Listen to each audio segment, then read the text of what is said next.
If you're in the market for a new or pre-owned vehicle, try Pop Chevrolet. Pop Chevrolet will get you the best price guaranteed. Visit popchevy.com. That's P-O-P-S Chevy.com. This episode is brought to you by Paintsville Tourism. Paintsville is located in eastern Kentucky in the heart of the US 23 Country Music Highway. Visit paintsvilletourism.com. That's paintsvilletourism.com. Come see why Paintsville is eastern Kentucky's city of note. This episode is brought to you by Wild Bill's Fireworks. At Wild Bill's, they will help you start and maintain a successful fireworks business.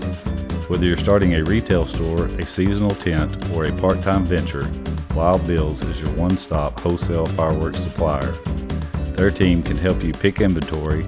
They offer business training, ongoing support to make sure you stay profitable no matter the size of your business. Call or text for more information.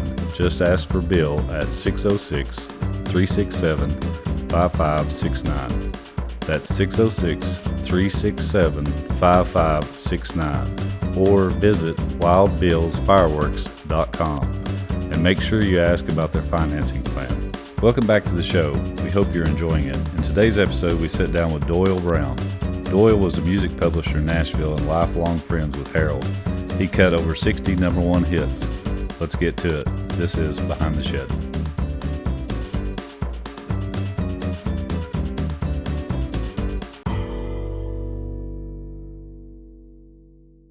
Okay, this is our good friend Doyle Brown.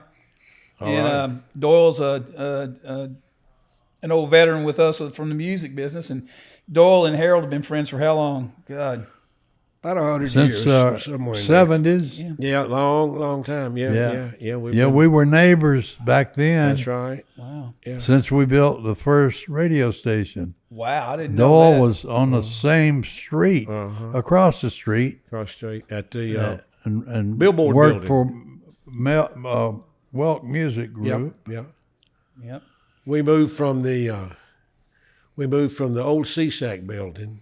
Yeah. I got a Who's we? Oh, well, I worked for a guy named Bill Hall.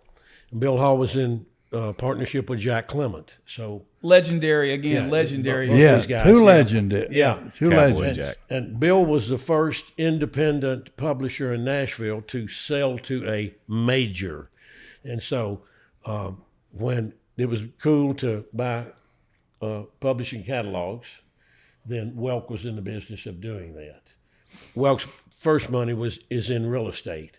And so they got into buying catalogs, and we bought 56 catalogs during that time we had a great deal. Bill had it going on. He had the two highest paid ASCAP writers in Foster and Rice at the time, and he was an independent. So he sold to Welk, and all we did was take Welk's money and do what we were doing before Welk got to us, okay? Because he was already hot. So we did that, and then... What years were those, Doyle? Rusty, that was 70... Late 75, 70s, yeah. 75, 70, up in there. I was real lucky. I had really, really good writers. And so I remember I had a session from a girl named Sharon Vaughn that was one of our writers. And she was also the Ray Batts girl, Ray Batts Furniture, and she sang on TV here in Nashville, the commercials. And so I had a tape, had 3 songs on it. From the session. One of them was Y'all Come Back Saloon, and the other one was My Heroes Have Always Been Cowboys. Oh, my God. So from that one session, she cut 3 songs, had 2 of them. One of them was on the Willie's album. Then one of them was on the Oak Ridge Boys. Oak Ridge. That was the first hit on the Oaks. First, yep. That was the first hit that broke them. They still do it. And then the other one was on the, I had 3 on that John Travolta album. Y'all know what it is. Urban Cowboy. Urban Cowboy. Urban Wow. Cowboy. Yeah, Urban Cowboy. Yeah. And during that time, that was hot. It was cool to wear cowboy boots and be from Nashville, you know. So got down on that, and that was a huge record on that. But interesting. Bill and we were in the old Sleesack building, and Bill and Glenn Sutton were big buddies. And at the time, Glenn and Lynn Anderson were married to each other. And so Bill and Glenn liked to drink a lot, so they were out roaring. And anyhow, and by the way, both big characters, which I think's missing today. But go ahead. Yeah. You know, and I remember they got to argue one time on who made the most money that year, Lynn or Glenn. Glenn wrote "Almost Persuaded" and "What Made Milwaukee Famous" and a whole bunch of "What a Man My Man Is" and a whole bunch of stuff like that.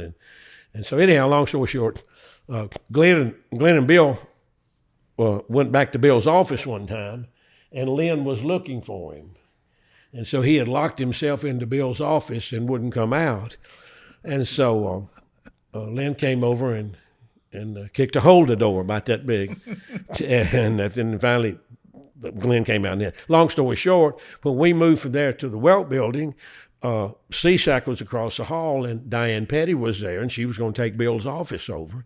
And Bill said, "That's fine. You can paint and do whatever, but you can't fix that hole in that door."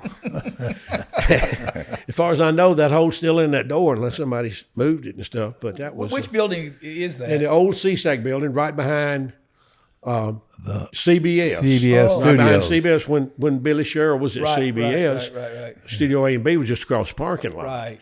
And and that was the days when everything you got done was between 16th, 17th, and 18th. That was Music Row. There's not a Music Row now. Yeah. I think my buddy Dane Bryant and I went down the row one time, and I think we counted 36 places for rent or lease from Belmont to BMI. Wow. That's everything except a church. Yeah, I know. And at one time, all those were. At one time, I could tell you everybody's office and what they were, where they were, what's going on, because that's my job to work in them three. And the front door and the back door. Front door and back door. I got another good story. I know Harold will appreciate this. That if you look at the back of the RCA building, there on the third floor, there's a door, but there's no steps to it. The RCA, the big studio. RCA. I just want to let everybody know. Right there, Yeah, 3 stories up, there's a door. There's a door, but there's no steps. There's nothing. Well, a long time ago, my boss Bill knew that Jerry Bradley was the only guy that had the key to that door. Okay, so Charlie Pride's getting ready to cut, and Bill's got a song for him, and Bill, they were tight anyhow because Jack had found Charlie Pride. Right. And so anyhow, Bill rents a lift, one of them 3-thing lifts, you know. And at that time, I think he had a 7.5. It was a reel-to-reel. I don't think we'd gone to cassettes yet. We went to cassettes in 77 because when I pitched the Oak Ridge Boys, Chancey wanted a cassette, so I had to go buy a cassette machine to make the copies, you know. So anyhow, went over there, and Bill took that thing and got on that lift and went up there on the door and just pounded on it. So somebody called Bradley and said, "Hell, Bill's out there on that door." And so Bradley opens the door and Bill says, "Here's Pride's next single." And that come on down. And it was a good song. But That's a lot of people don't know that if you look at the back of that building, I don't know why they did that. Do you? They built the door and didn't put any steps. No, but we've all seen that door and wondered. Yeah, wondered about that. And it was some. Yeah, Probably the window in Harold's office you didn't know about. Yeah, same thing. Yeah. Good so. That's funny. Bradley probably had something to do. Well, I'm with sure that. he probably did. He owns that building, didn't he? Didn't he and Chet and Owen maybe own that building? Yeah. Because yeah, that was interesting too. I remember Bill telling me that that back and behind where BMI is now, there was a bunch of houses on 50 by 100 lot. Mm-hmm. And I remember Bill and them talking about Francis and the Ritchie brothers. And all them buying those houses about $20,000, $25,000 a piece there, you know. And there was a big vacant lot there for a long time. Owen had one when every end of August, Bill and Bob Beckham over at Combine would put $500 a piece in, and then we'd have a big block party. And he'd send me downtown. I had to go for the beer board, make sure I could do that. And I had to get ice cream, had to get trash cans, get all that stuff. Cops to block it off. We'd block it off. We wouldn't have to get permission from Owen, but she always let us use his lot and stuff. Yeah. And so that was always a big thing. When was that? It was usually the last. I mean, what years though? Oh my! That's before me. Yeah, from about 1980 on. Yeah, I remember Bill telling me I'd see him every day, and I'd come down the hall and he'd go. That meant I was hanging by a thread. And I was hanging by a thread for a long time. I finally got that Oak Ridge Boys cut. I wouldn't have a job. You know what? And it's like for the young people today that are in Nashville, Tennessee, and trying to get songs cut, which doesn't exist so much anymore. But you getting that Oak Ridge Boys cut and having their first single, what did that lead to? I mean, I'm guessing you had a great relationship. I know the answer to this, but I'm guessing forever with those guys. I think it led to first me keep my gig, and then it actually that wasn't my first cut. My first cut was boy, and I wish you could know what this was like. Harold knows what this is like, but my first cut was he sent me over to the UA Tower for Del Reeves, and George Ritchie was producing him. Okay, so at that time, big leisure suits and all that stuff was happening, So Ritchie, George Ritchie, who was married to Tammy later, and then Paul Ritchie's brother, they were, and so I go over there to pitch a song, and I take 2 songs, and they kind of wanted funny songs for Del Reeves, So I went in there, and I'm, well, and when you went into Ritchie's place, he had speakers about the size of a refrigerator, 2 of them over here and he's down in here. And they both had on big collars and leisure, a lot of chains. Ritchie had a floating diamond, and he had a twitch. Ritchie had a twitch kind of like this too, You can look at him, he had that little twitch on it. So I go down there and I'm just scared to death, man. Here's these 2 guys, Grand Ole Opry star and stuff, and they're all hillbillied up. So I hand it to him. But luckily, I got one that's called, he cut a song called Ain't That Big a Me. Something that said, I got a wife, but I've been married twice, so ain't that big a me. So not a guy who yeah. And so anyhow, that was my first one. But the Oak Ridge Boys, I pitched it to Chancey, and he kept telling me and Bill, he said, don't let anybody have it, don't let anybody have it. So I said, okay. And they cut it, and big record. They had great record. I saw Dwayne the other day at a memorial service, Tom, and that's it was a good song. Great song. Good song.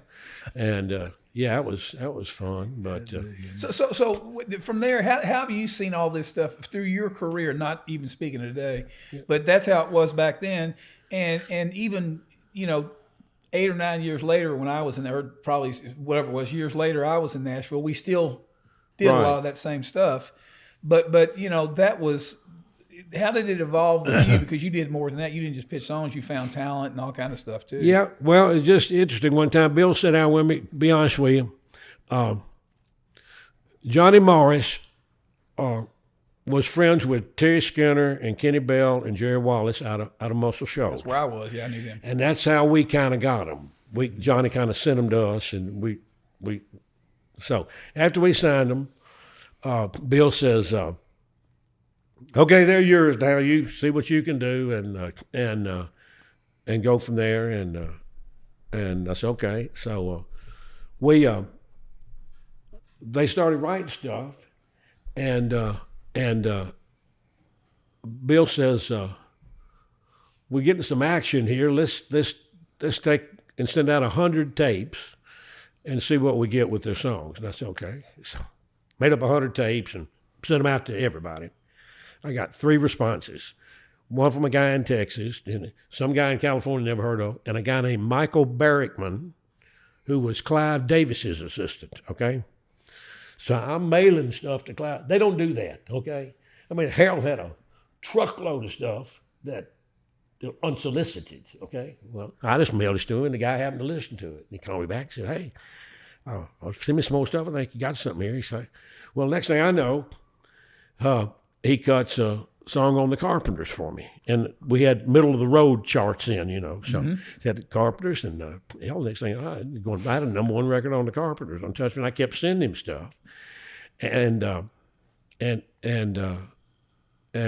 so he just kept doing stuff. Next thing I know, I had a Melissa Manchester cut. And next thing I know, then he calls me and says, hey, Robert Stigwood is a friend of ours, RSO, and he had... which was huge at the time. Huge, yeah. He, Australian, all those guys, Little River Band, all that. And he said, I'm going to send a song to you. I'm okay, fine, thank you. So he sent a song called, several, but he sent one called Even the Nights Are Better, okay? Well, at that time, Air Supply was hot, okay? And they were, huge international pop. Yeah. So I said, okay, next thing you know, he called and said, well, he cut it. Okay, well, great, And next thing you know, it's a single. And then it's goes number one worldwide, just by mailing it to him. And I had met this guy till I got to the Grammys. I think Harold and I was at the Grammys in New York one time, and I ran into Michael Berkman, And so that was a good deal, and I think that's where, as it should be, when you send a song to somebody, then send them the best you got and see if that works for that particular act, Because in my case, I ain't got nothing to back it up. I can't sing, I can't play, I can't write. So all I can do is hear it, and I think I hear it like Mama and them hear it. Because I don't do that, okay? And hey, when you got 3 Hall of Famers writing, the hell do I think I can write? I get it. Bob McDill.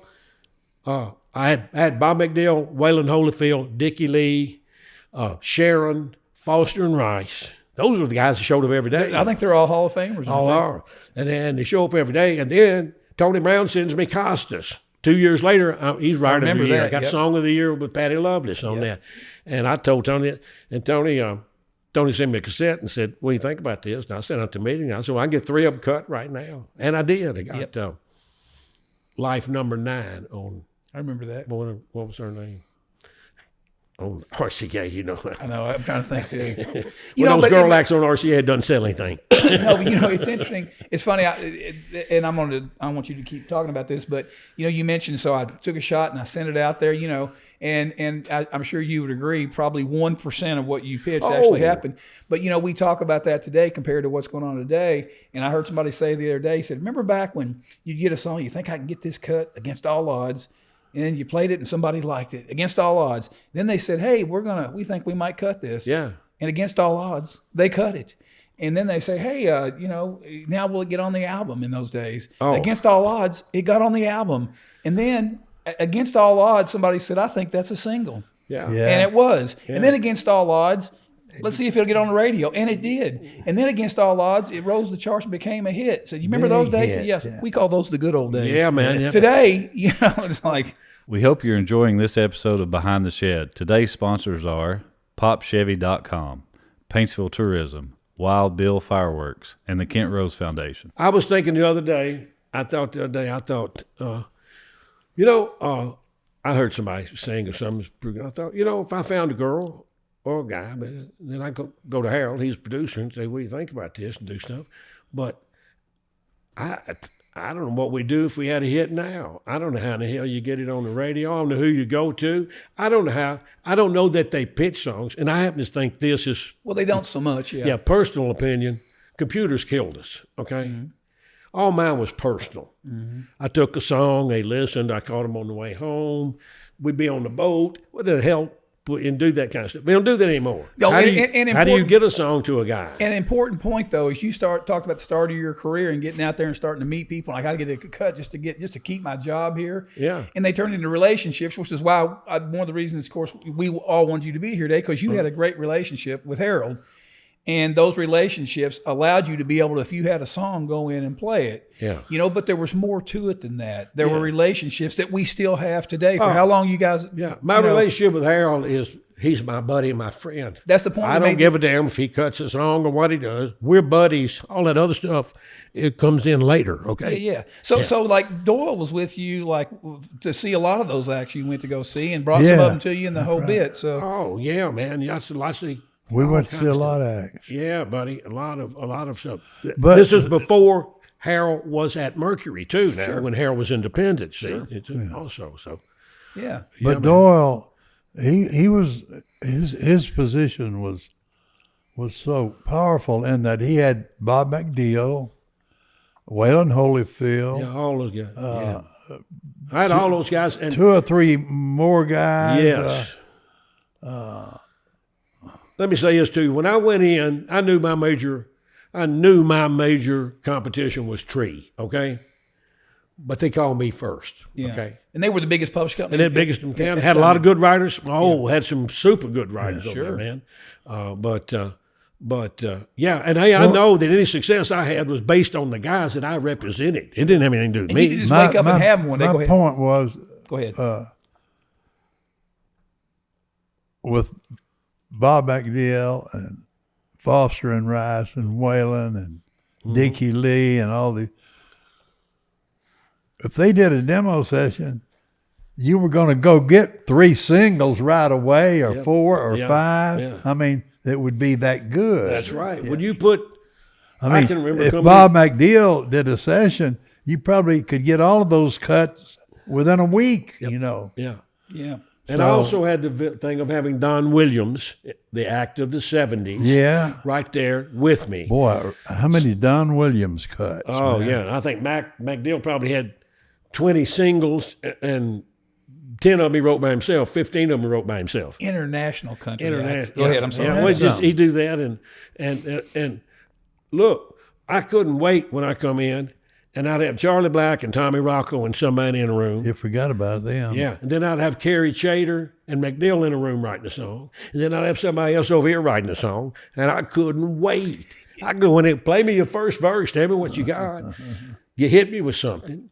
Yeah. And like you said, Important point you just made, and we've been talking about this since we started this thing, the fact, and I just made the point that it wasn't just business at the same time. We've talked about so many times with the ones we've already done about how this was like more than just business, it was family. None of us wanted to go home. You said you couldn't wait to get in and hear those songs. Right. You know? I told somebody I Didn't couldn't go home sometimes. Yeah. No, a lot of times, no. I'd get up and at the time I dropped one of my kids off at my parents', and then I'd slide on into Music Row. I'd get in there about 9:30, because nobody else was in there. Sure. Nobody else was there at 9 o'clock. And the session didn't start till 10. And so, yeah, and do that. But I couldn't wait to get in there because I didn't know what they'd created that night before or what they'd done. Or sometimes they'd have me one here to cut in, you know, on my boxes and stuff. And then I'd have to proof the lyrics. But hey, man, when you're around that much talented people, from a guy with no talent, it really. I don't know about that. But yeah. Well, now, they like me, it's all good. The song sells itself. When they put that tape on, I can't sing harmony or play bass or do anything. I just got to sit there and, Yeah. go to the next one. All right, So you tell a songwriter that, and he's pissed, he wants to fight, and he's mad. You tell me that, I'm going to go to the next one then. I don't care. Yeah, I didn't write it. You go to the next one. But you pick out which one you want, and I'll explain to him when I get back. Okay. So, What was your favorite cut that you did? oh, Lord, man. My favorite cut? I'll tell you a good story about this. I don't know, favorite, this is a real good one. One Tuesday, Garth Funnis called me and said, and understand Garth Funnis had cut Don Williams, so we were real tight. Okay, he comes, hey man, I'm gonna cut Whitley on Saturday. Said, you got anything? I said, man, I think you've heard everything I got. And I said, well, let me look. I said, I got an old song down at the bottom of the box. I'll send you. And I'll tell you about that too in preface. I said, okay. So I sent him a song over. It was on Tuesday. He calls me back on Thursday and says, hey man, said, I like that. I'm gonna cut it on him. I said, okay, great. And so he cut him on Saturday, and he calls me on Monday. Well, generally speaking, I've had it several times, but if a producer calls you back on Monday and says, hey, I think we got one, then you need to make sure you got one, you know, don't script it up. So I said, okay. So he cut it, and he called me on Monday and said, man, I like this album. He said, but it's not going to be the first single. He said, they want a tempo. We're going to come with I'm No Stranger to the Rain. which is a good song. Sonny Curtis song, real good song. Yeah. Tree song, but still good song. So they came with that, and I think they went top 10 stuff. My next one was Don't Close Your Eyes. Yeah, man. Well, it took off, and then he died, which I'm sure helped the record. Okay, I mean, I hate that, but it went on and went on and went on. So, yeah, that was one that. And recently, when they put Bob McDill in the Country Music Hall of Fame, on his plaque of the songs, that was one they put on there. So I thought, all right. Yeah, that's. But let me say this to you. And when he wrote that song, Bill Hall and Erwin Steinberg and Charlie Fash, and Erwin Steinberg was the former president of Mercury, they were forming a record label called Complete. And Mercury was going to distribute it. So the first act they signed was Vern Gosdin. So I thought, boy, this song is perfect for Vern Gosdin, you know. He didn't hear it, which is okay. Okay, so I thought, man, that's right down his line, but yeah. So that was okay. Well, they didn't have a hit on Vern, and the record label closed. So I was okay on that, you know. But yeah. And probably the first one, the Oak Ridge Boy Saved My Ass. So that's probably one of my favorites. But I had a bunch of good. I had a song called "Little Good News," and it had a reference to it. About people in Lebanon. Blah blah blah blah. So it was real.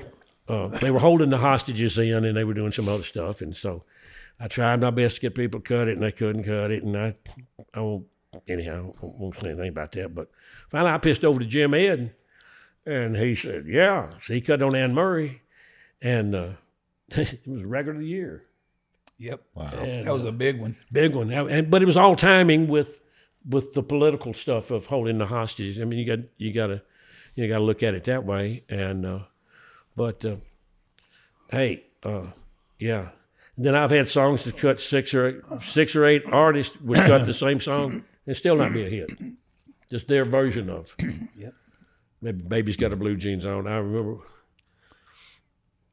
I'll just say this: when McDill wrote that song, we had some very attractive women in our office. That's all. I remember that. That's all I'll say about blue jeans. But, I know kind of where that came from. But, That's funny. But it's funny. But see, I had the lucky thing of all these guys. I told people, I said, I've paid for a lot of houses out in Granny White Pike, buddy. I've added to a lot of them because all my writers lived out there on Overton Lee and Gateway, and they living in $1 million houses. McDill bought Jack Massey's house, you know, and good Lord. And but they showed up every day and went to work. Yep. McDill would come in, open up his office, go get a cup of coffee, get his guitar out, chunk, chunk, chunk, drink that coffee, shoot the bull for a few minutes, close the door, stay in there and write till lunch, put the guitar up, go to lunch, come back, get the guitar out. 4:30, 4:45, if he didn't go to mall or somewhere like that, he'd write, put the guitar up and go back home. I'm sure he probably had one at home, maybe. But, sure. How many songs did he write a year back then and turn in?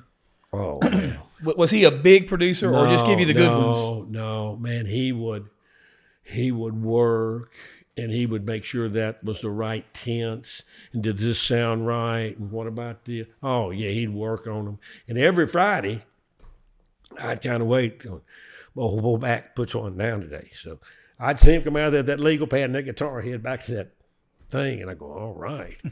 And then he made fabulous demos, just him and the guitar. But he was a great player. Sure. He was a great player and good enough singer to pull it off, you know. Sure. And matter of fact, he did an album called Short Stories that I think Jack cut on him. It was on JMI. Yeah. And Bob McDill, and he's funny, he said, I knew then I didn't want to be an act, so. Yeah. But, but all those guys did that. So when you got sessions and got great songs like that, because you guys were such good friends and running together and stuff, did you go see Harold immediately every time you had a session? If I had something I thought it'd work, yeah. I had something for his act or whatever, sure, yeah. Mm-hmm. First off, he's going to tell me If it ain't there, he'll tell me it ain't there, or tell me why not. So I, you know, and that doesn't hurt my feelings if you don't cut it. It's okay. Hell, that's part of my job was rejection, most of it. But you know, that's you can't argue about that. Yeah, You know? I got a real good lesson. This isn't about me today, but I got a real good lesson one time telling an A&R guy he was out of his mind, and then leaving and telling everybody he couldn't hear shit, and he came back and bit me in the butt later. I learned a real valuable lesson from that. And when we've all done that, but you know, it's man, like, yeah, that's funny. Yeah, I've and I don't know. Again, I was so privy to such good stuff, and they were serious about it, so that makes it a lot better, you know. It doesn't do the. Well, this is something What's we can that all guy's name who wrote Low Places? Oh, Dwayne Blackwell and Earl Bud Yeah, Lee. Dwayne's dead now, rest his soul. But the other boy, didn't he sell it for like $25,000, 50 to Chancey? I think he did. Something like that. But they both did for bar bills. Yeah, and we signed Dwayne later. You know, you remember that? Yeah. Yeah, that was oh my God, funny stuff. Well, you know, are there any fun, crazy things that, you know, on stories like that and stuff, or, you know, you guys were the best of friends for so long. Surely you got some great stories with Harold and stuff too, that you can tell. I'm sure we get ourselves. Until we put you on the spot. Lee, I don't know. Yeah, we we had a lot of fun. I put a lot of miles on a Range Rover. Oh yeah, going back to Florida. Yep. On the pleasure boat Fascination. Yeah. I'll tell you a good time. Me and Harold, and I believe Dotson was with us. I believe he was, because we took Dotson, he drove the boat, you know. And Harold would get it out of the dock and get the lane when Dotson's out of the boat. Me and Harold would discuss things of the day. And we was on there one time with Shelley and Shania. Yeah. And that was a pretty good Sunday. You were there then. Pretty good Sunday when they. You were. That Russ was yeah, there. That's right. Yeah, I was. Harold up here on that top deck, and Shelley and Shania down here on the front of the boat, catching some rays. So yeah, that's okay. Yeah, I got. Pictures. We had a lot of fun. We were on that. all on there. It was a music mill thing because I got pictures of you and me on the front seat. We did. And what was that guy Harold that was on Hee Haw that come out to? You know, it was the drummer. Early, man. Oh, Willie Ackerman. Willie Ackerman. Boy, that's going back now. We're going back to. Yeah, Willie. When did you buy the Pleasure Boat Fascination? Y'all brought it up. What year was that? About 90. About 90. That's right. Well, a lot of music business stuff on that boat. Maybe or 90. Buddy. Huh? Yeah, somewhere in there. 89 or 90. We took a boat down to Tennessee. I remember you brought it back up. And no, I didn't, but I remember y'all did that. Yeah, we did. And we went up to the end of the Cumberland River. We did everything on that boat. And then Harold had a fabulous place in Destin. 4th floor, 3 bedrooms, 3 baths. We had some good times there. Yeah, we had some good times. We had some fun times, some stuff. We went to a lot of things. We went to a lot of award shows and Grammy shows. We were New York and L.A. and wherever they were. What was that guy's name that you knew when you were the president? And he was with Mercury, and he had we met him at New York, and he had that little short actor with him. That's real good. He was a president. Of Mercury? Not the guy that hired you, but during that time. Oh, Mr. Levy, Alon Levy? And I think it was even before him, because he was there when I was there. Dick Asher. Dick Asher was your guy. He hired you, right? Yeah, right. And there was what was it, Paul Williams? No, I'm trying to think. Dennis Hopper? Dennis Hopper was the actor.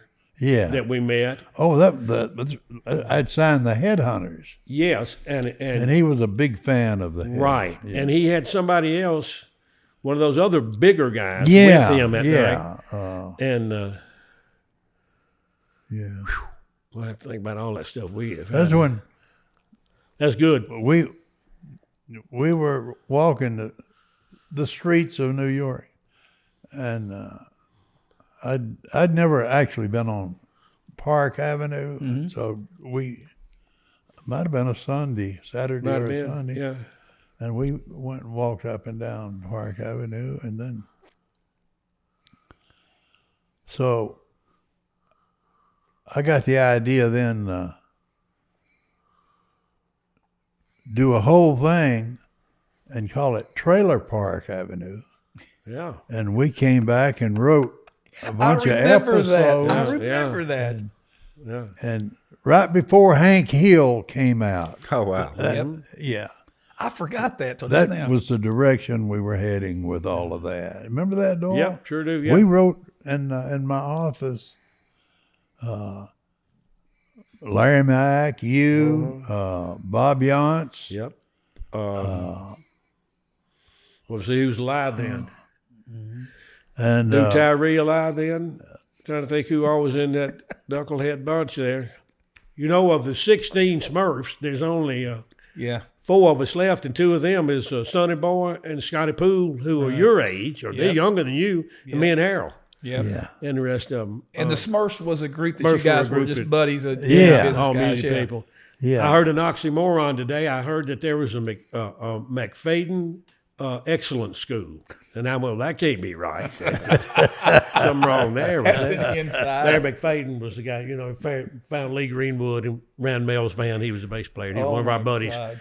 He was a piece of work. You know what? And you just made an important point I was trying to make earlier about the family and the connections and everything. You guys had the group, the Smurfs. You and I had a basketball game every basketball week game with every everybody. Tuesday. Yeah, every man. artist you can think of came out and played with us. Vince played with us. Toby played with us. Yep. Mark Miller from Sawyer Miller Brown. played with us. We had all the I got players. 2 cuts out of playing basketball out there. yeah. You know? Well, Doyle got Welk to buy God Bless the USA from Larry Mack. I didn't know that. Let me tell you, I got a great thing. I got know that. as on my resume. I put this down. I don't have a resume.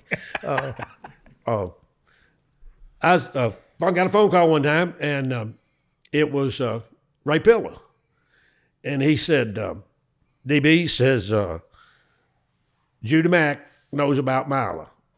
Okay, now Judy Mack was Larry Mack's wife.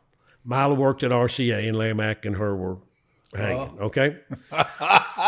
So I said, "Yeah, I figured that was coming." And he said, "Well, he wants to sell half of God Bless USA, but he don't want to sell it to Crutchfield because Crutchfield had the other half." Right. I said, "Okay, what does he want for it?"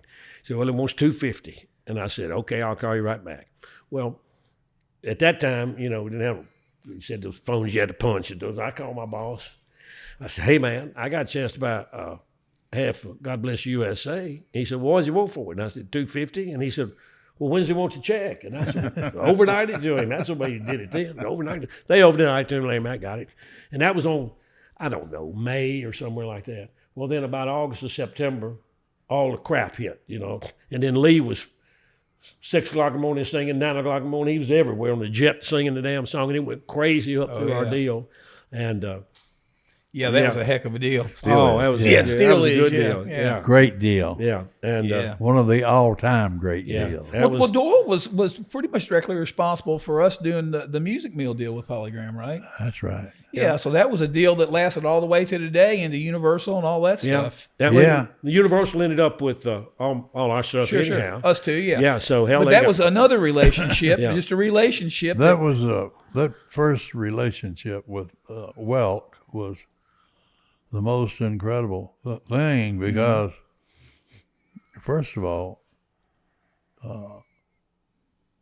they advanced me $150,000, and then the first year of the deal collected more money than the fee and the advance. Yeah.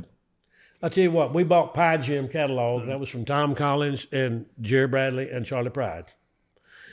And and the first quarter after we bought them, every writer over there came to me and said, "Damn, Where's this money come from? And I said, well, Yeah. Welk knows how to get that money, buddy. Well, they had an old lady out there, I can't remember her name, but she wouldn't give an inch to anybody. She didn't give a damn who called. No.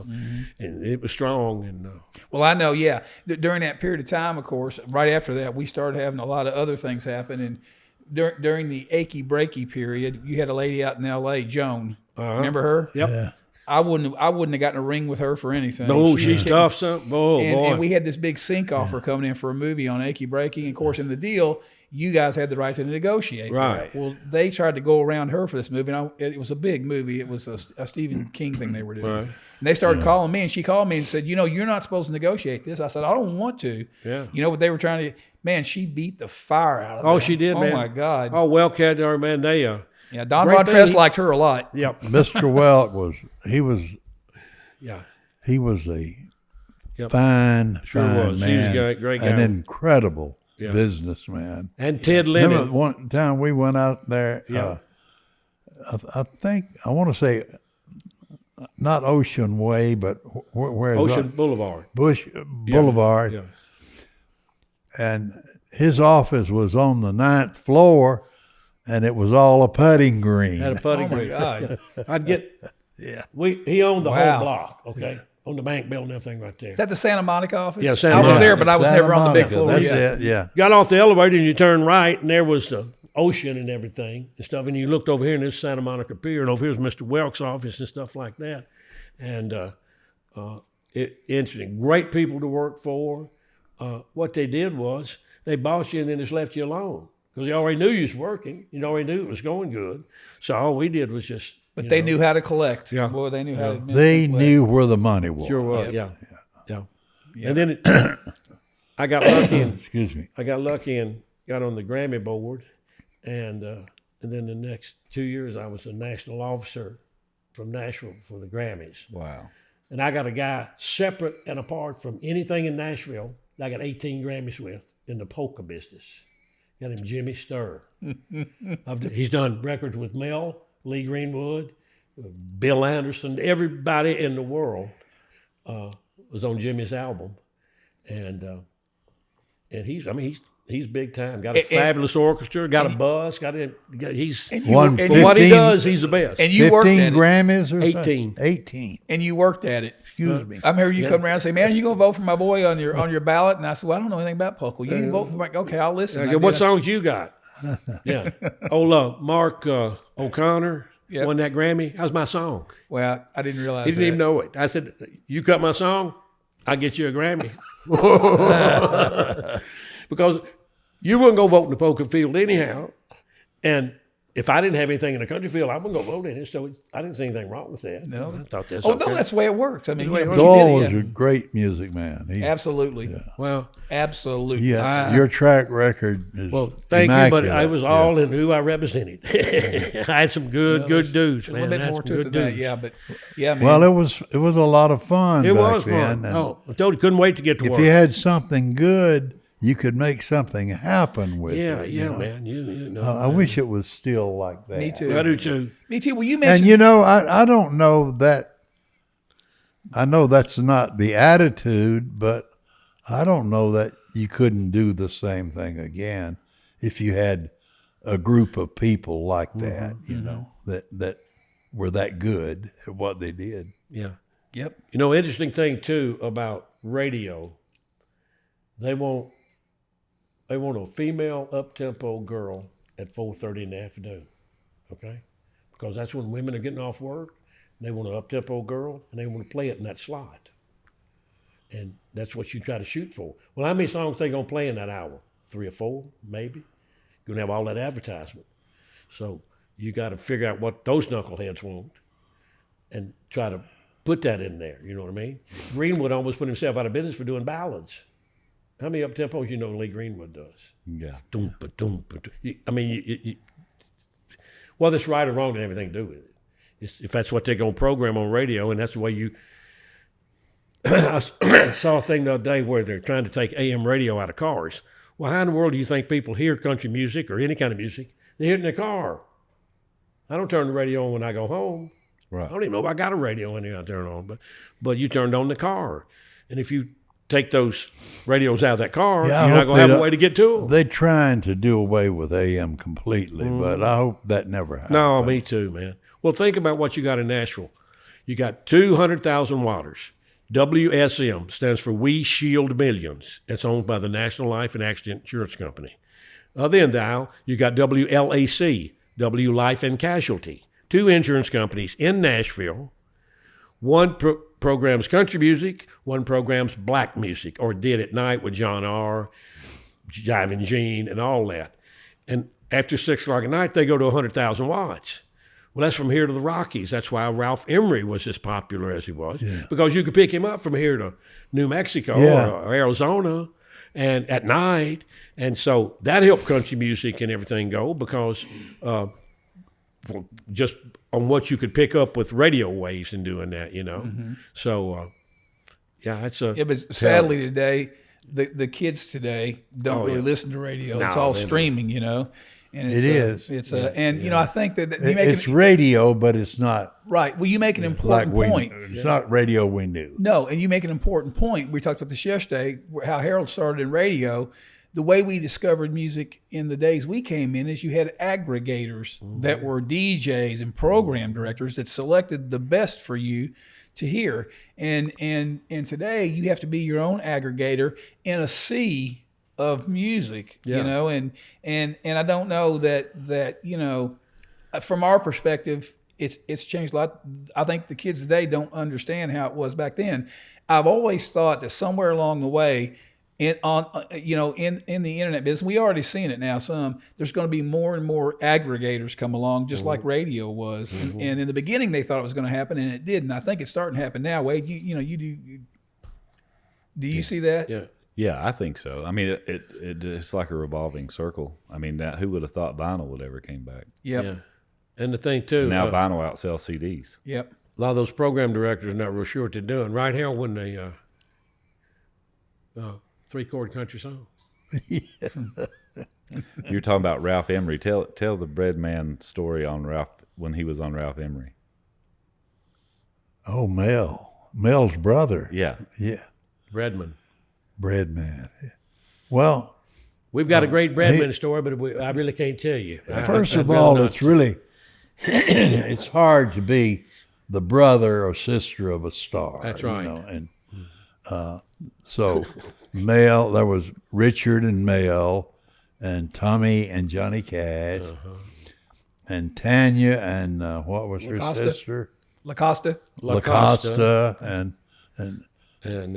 so Breadman had made a record and finally got in about 1 a.m. in the morning to see Ralph, who was on all night, all across the country. Everybody in the world that had a radio listened to Ralph, you know. And so Breadman got in and Ralph says, well, Richard, we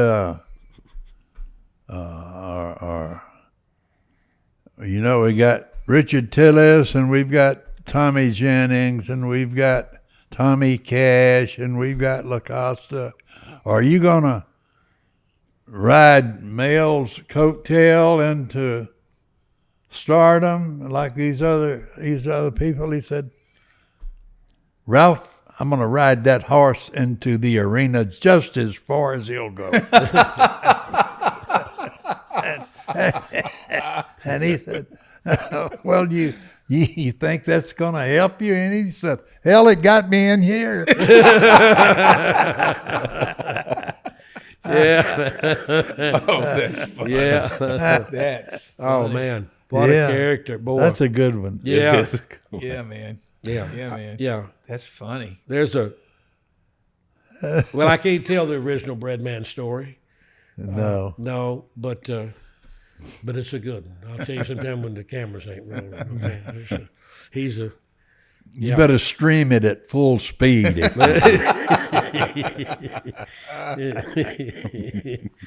Oh, man. God, that's funny. Man. Wow. Yeah. So how did you guys first connect? You and Doyle, how'd y'all? Well, I was in the billboard building, and Harold was a across the street there, and we made records. And, you know, I remember Bill told me one time, he said, This is pre-Alabama and everything. yeah, right. Okay. Yeah. Just about the time Harold was cutting Alabama, that's right. And there was another guy that you did, had a bus. What's that guy's name? Oh yeah, Lee Morris. Yeah, and he had the bus over to Mill or whatever. Yeah, another guy. Yeah. Yeah, he was friends with the guy from Georgia that did Willie. Chips Moment. Chips Moment. Yeah. He was from LaGrange also. Oh, wow. Yeah. I bought his catalog, Baby Chick Music. And I like his wife, Tony. You know, on that high part on You Were Always on My Mind, mm-hmm. That's her singing that. Oh, wow. And she also, I believe she wrote, I want to say she wrote Feeling Groovy. Really? What was her name? Tony Wine. Huh. Tony Weinstein. Yeah. Great background singer. She sang with everybody. Yeah, she was married to Chip. Married to Chips. Mm-hmm. And I didn't know her. And also, didn't he have another wife? I think he did probably before her. What was? Oh boy, what was her name? I knew her. She's a pretty girl. Wow. Wait a minute. Well, he cut those great Elvis records. He cut the best Elvis records Chips ever. Chips Moment did. Yeah. Yeah, all those good ones. Yes, and now we ended up doing a deal with him. If you'll remember when we signed Roxy Dean. Yeah, Chips. Yeah. Roxy, yeah. Okay, yeah. Yeah, he was a tough guy to do business with. Yeah. Well, he sure made some good records at one point, though. He did. Talented guy, man. Really talented guy. So Harold was next to you guys, and you started going over and playing him songs? Yeah, just pitching songs, doing stuff. And then we got to hanging out, and then we had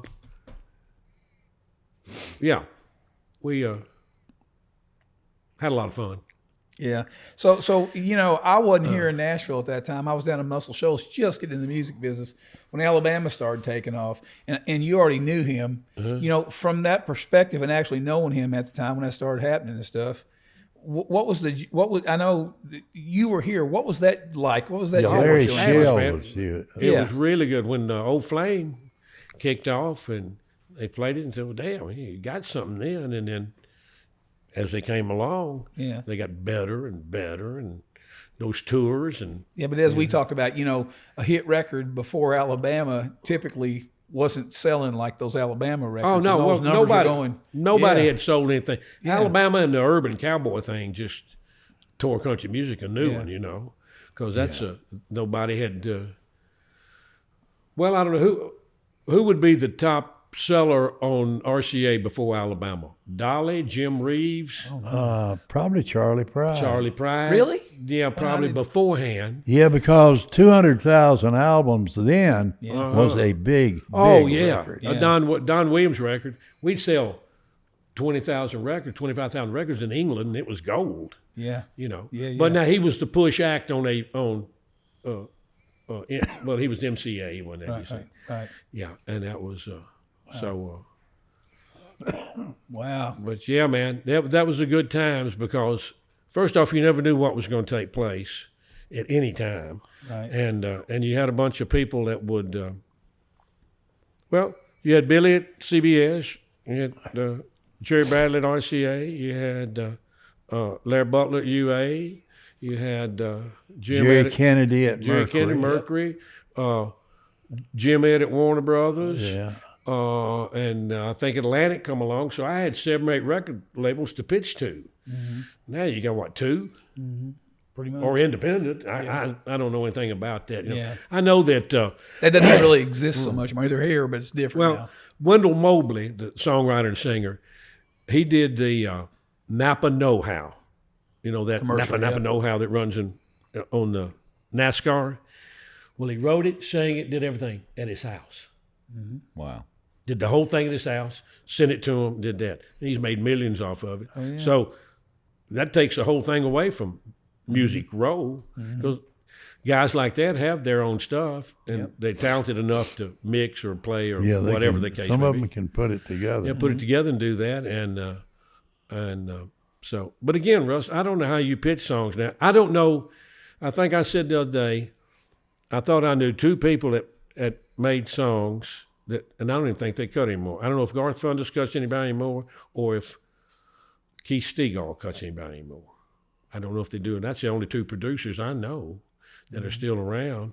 Funny thing, Bill told me one time, came in and he said,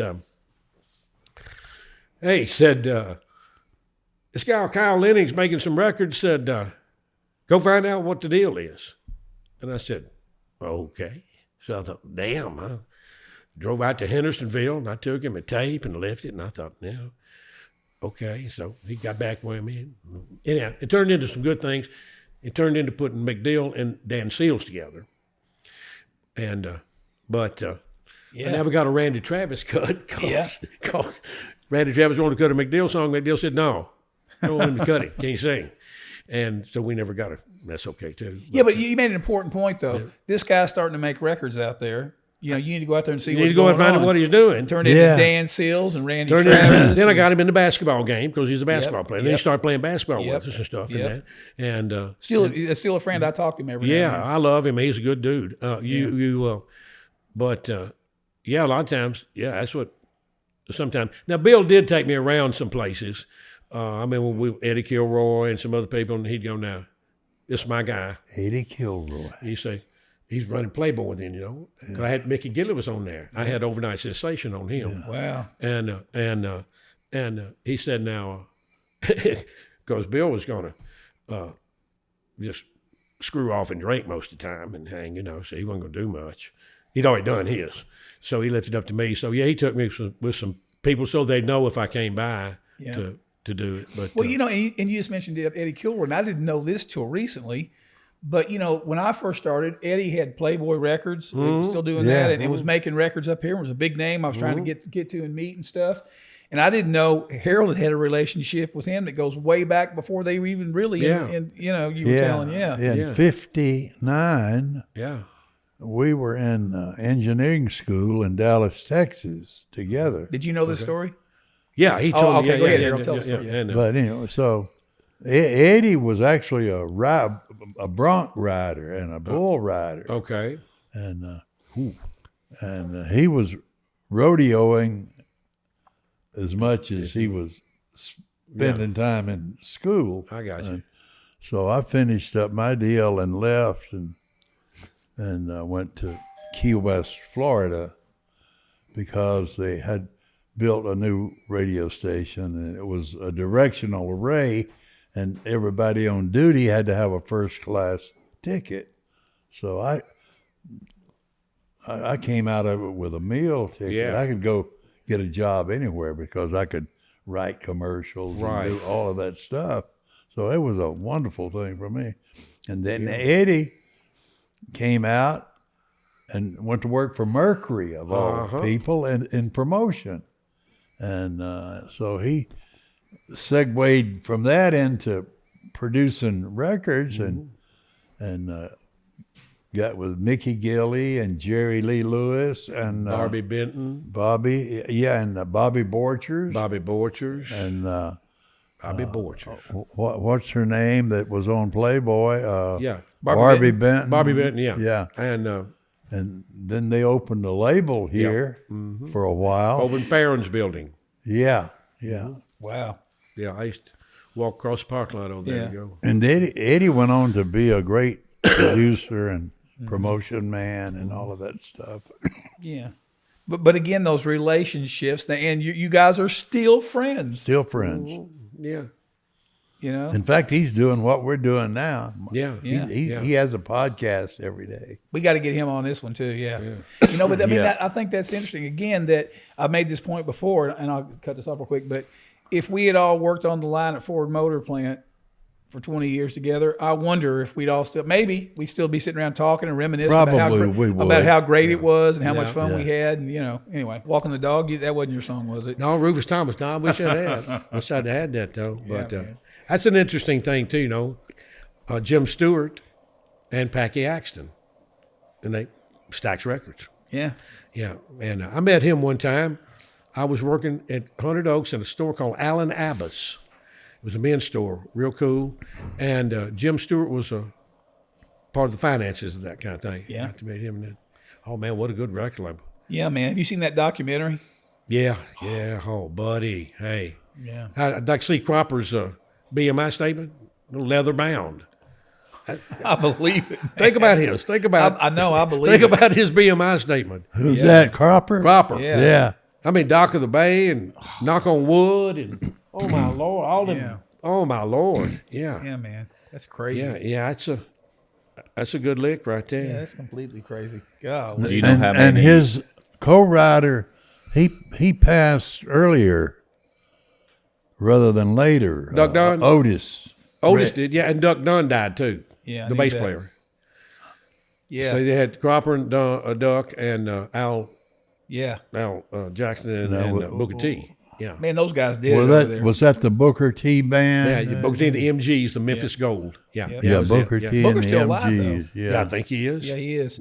I saw a thing Of course, about Cropper is. Cropper's out there. Yeah. him. Yeah, man. And, Man, that story, that documentary, those guys, again, I mean, just a group of guys, magic. It's like, well, we keep saying, That's right. knew a man who knew a man who knew a man who owned a studio. Boom. It's like how that stuff came together over there too. yeah, man. Friend of a friend that's got a studio. Yep, Yeah. absolutely. That's crazy. Wow. What Yeah. was it? World's highest paid rhythm guitar player. Yeah. Don't have to do many licks. Yep. Yeah, for that kind of music. Oh, for sure. buddy. Yes, sir. Yeah, man. Like to have that. Do you have any idea how many cuts you had to go to number one? God, no telling. Probably, 50, 60? yeah. I had probably 20 with one rider. Wow. Big Deal probably had 20 number ones. Boy, that's really important. We talked about that the other day. That doesn't happen anymore. One rider. I've had number ones on every major artist when I was there, except the ones that wrote for themselves. Yeah, but my point was one rider. Well, one That, rider. Today, I don't know if you know or not, but a lot of these songs have 8, 12, 16 riders on them. Well, that's their fault. No, but I mean, that's the way, that's today. That's Yeah, that's the a big- publisher. Yeah, that's the atmosphere. Well, the today. publisher, they couldn't write for me because I wouldn't do that. I don't care who it is, and we ain't got anybody hot now. And if you ain't what's your name? I don't want a record on you, Taylor Swift. Taylor Swift. Yeah, because as far as I know, nobody else is anywhere close to her. And I have 8 writers on that song. We had that one time with they all made $15. Yep. And with Taylor writes some- a lot of her own songs. Yeah, she should. And has the publishing on her own song. So she hit them twice. Yep.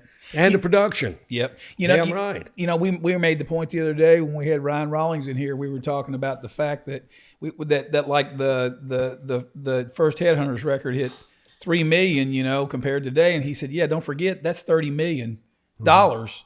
Today, if you have 100 million streams on the master, the record, you might make 400 grand, maybe. Yeah. Maybe, on the master. Yeah. And and any business that you're in that makes less 30 years later than it made 30 years before, that's not good. That's not good. And Well, if you listen to the radio day on anything, at least the songs I hear, all the songs I hear are 50 years old. Okay? I'm hearing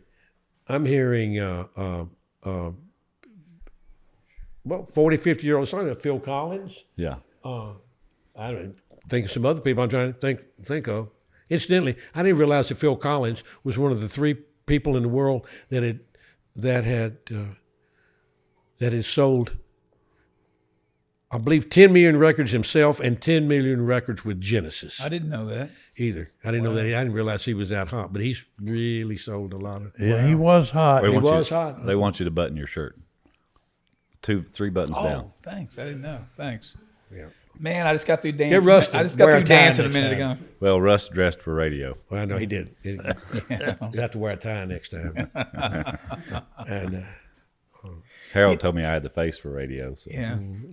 Yeah, but I mean, again, that's a big difference in today too, And again, Wherever you put me, Chief. yeah. And not to sit and slam what's happening today so much. It's just I don't know how anybody makes money. The record labels, obviously, with streaming, had all that catalog, and that made it found money for them because they get streaming on stuff they don't spend money on anymore. They don't. It just sits out there and people go hear it.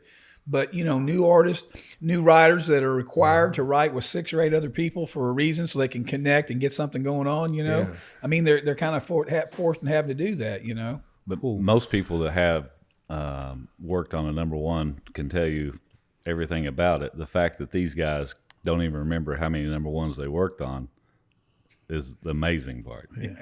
Yeah. I had Anytime I think that you got to have 6 to a dozen people on a record to make it all work, I'd say that's really not a very good business plan. I'm with you. Need to rethink that. Absolutely. Absolutely. And it's, just a different world, in the business we were in, you'd get a song up where enough people heard it and they could, if you will, vote on it, if you will. I mean, that's not what they were doing, but they'd say, yeah, we like that. Play it some more. In the world today, it's all based on 10 seconds of fame where somebody does a TikTok and it gets played all over because something funny's happening in the scene. They hear a piece of that song, and that's what's going to drive the traffic over to hear the song. And we don't know how much if they even listen to, or because they didn't make an investment. In the old days, you had to make the investment of actually buying it. Today, we don't know. That's it. Yeah. So I mean, I'm not saying it's better, but I'm just saying it puts the creators at a disadvantage, is what I'm saying. So anyway, It's just a different business. yeah, totally. Yeah, it different is. business. It is. And I don't know if again, my part of this podcast is, to me, is the point that I don't know that you develop community and long-term friendships and family, as we talked about. You're the 5th guy to get up here since we started this thing, counting all of us, to say, I didn't want to go home. Yeah. No, And I lived for it. I know it. Yeah. No, I wanted- enjoyed it. I like Loved what I it. did. Yeah, Loved man. it. Yeah. I got a question for both of you. Answer this question. When you decided you were going to be in the record business and the music business, I'm going to be a producer at that point, whenever that was, and I'm going to go in here and be a publisher. Did you ever have any idea when you went and got your first job, I know that 30 years from now or 20 years now I could be making this much money? I didn't have a clue how much money you could make. No. None. No. I'll tell you exactly what happened with me. I went over and I was working a job, and I went to the Y one day to play ball after work. And I had a buddy that worked for ABC Records named B.J. McElwee. And he and I were buddies, and we played ball together. And I went down to the Y that afternoon and went in, and I saw B.J., and he said, I got something for you. And I thought, well, he's got a T-shirt or a hat or something. And he said, here's a guy's name. I said, I've already told him about you. I want you to call him. And I said, okay. So next day I went to work. I called him, and it was Bill Hall, called him a private line. He said, yeah. He said, set up an interview. So I said, okay. So I went by there and interviewed with him. And luckily, my ball playing, I had played with Henry Hurt and B.J. and Beckham and Bob Morrison and Pat Carter and all the basketball players down at the Y, because All music business folks. I went to school at night, and then I opened the Y up downtown at 6 in the morning, and then I would work from 6 to 9 in the morning, and then after 9, I'd go play ball with these music guys. And because they were all down there in the steam room because they'd been drunk the night before over malts, and they get into the steam room. Beckham was the worst. And we'd go down there and do that. And then so anyhow, I called Bill, and he interviewed me and stuff. And he said, I've talked to these guys. So he came back for second interview, and he said, okay, I'll hire you. And he said, I'll give you $150 a week and a $25 play account, and or I can give you $175. And I said, man, I got to do, baby. I got to have that $175 shit. I had that. So I went to work for Bill for $175. What year was that? 75, I think, 74 or 5. And I went to work there, and I'm scared to death. I'd seen a reel-to-reel, didn't know crap. So you didn't know anything Didn't know about it? nothing. I had to patch it in. I didn't know anything about a I mean, reel-to-reel. about pitching songs and all this stuff. Yeah, and then all my songs were on reel-to-reel. So McDill would hand me a reel-to-reel with a lyric sheet and stuff, and I'd have to take it and leader it and cut it in and check the lyrics and make sure everything was right and stuff, and then cut it into his box. We always left them tails out till you got 10, then run back to heads. Right. So we do that, and I do that every day. And finally, and then Bill said, the best way to keep your job here is to learn that catalog. I said, okay. So I started listening to everything in the world I could, and then like I said, then after a while they throw you out there and you go try something, but it was a good learning experience. It was good to do it, and it came to be after a while, even though I'd been there 20-something years, that if you know that catalog, and that's what Doug told him when David Simone. It's my fault. I pissed him off. He wanted to meet Alan Jackson. I told him, go introduce yourself to Alan Jackson. Hell, we'd won Publisher of the Year, and he wanted to do that. So, well, go over and talk to him. Pissed him off, so he fired me. And that's a common theme in this podcast, by the way. Yeah, he paid me for a year and sent me home. And I said okay. And then, well, they had told me I'd asked for a 4% raise. I had a kid in college and a kid in private school, and I just had Song of the Year with Patty Loveless. And I asked them for a 4% raise, and they said, no, you've peaked. And I said, I peaked? Okay. Well, I peaked. I started taking every Friday off. I had more seniority than anybody in the company. So I started taking every Friday off. And about a month later, they said, well, we don't have any songs in the charts. I said, I peaked. Shit, I don't know what to do. I peaked. Yeah, that's my demise, see. And then about 2 months later, Doug left. So they had the whole thing. And Doug said, man, you shot the guy that has all the connections. We're screwed now. You know what I mean? Yeah, we can't send so-and-so over to see him and pictures on because he ain't going to see him. He don't want to see him. Sure. So that's okay. So that's okay. And that was, that was the end of it. They sold it, and good luck for them. And but you just made a big point. My whole point earlier was that this was all connections and stuff. And Doug was right. Yeah. The guy that connected all this shit is gone. You know. I kept telling you, man. Hey, look. Yeah. You don't have to like me, okay? Yeah. But I got the connections, and if you'll just leave me alone, we'll be okay. We've been okay up till now. Right. Right. So, but I think my other point with all this stuff, getting into this stuff, is like when Harold, when you were in radio and you said the guy hired you to go to Florida, down to Key West. Uh-huh. Okay, here's how much you're going to make, and here's what you can do. And if you're going to college today and you're trying to figure out what you want to be, they say, well, a mechanical engineer can start at this much. Oh, maybe I'll do that. Or a lawyer, you can start here. Nobody ever said, hey, get in the music business because it starts right here and it goes there and there. I don't know anybody that had a clue of, if I am successful at this is how much I'm going to make. Yeah. Here's what I can do. We didn't do it for that reason was the point. We went, holy moly, anyway. My whole point with the thing, and I know this will really probably make people mad, the dumbest thing they've ever done is have a music business department at Belmont and a music business department at Middle Tennessee, and there ain't 20 good jobs in the business. Amen. And you graduating 100 people and telling these kids, hey, you can get in the music business. Hey, you can do this. Bull. You can't get in the music business to do anything unless you're nepotism. Yep. Okay? Now, we can go through that. You want me to name it? No. Whose kids are at where?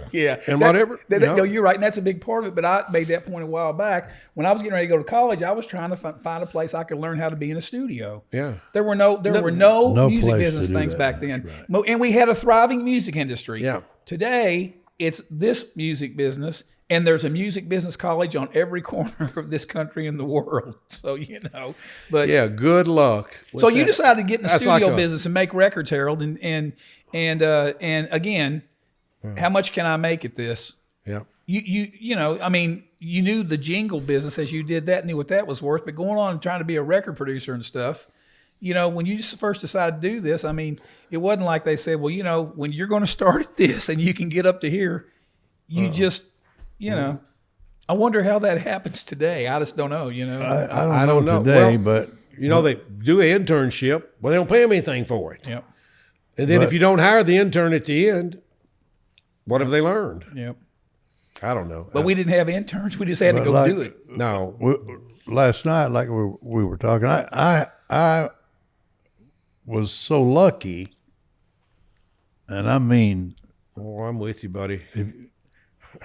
I met Donnie Canada, That's right. And he was my guy. Right.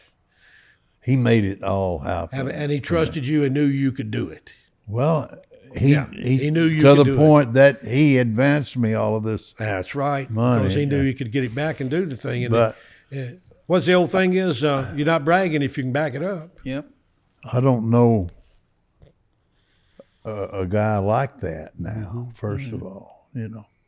And why he'd want to be a part of this. Yeah. Yeah.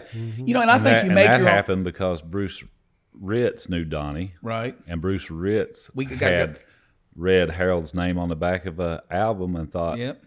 here's a producer, let's go see him. And Yeah.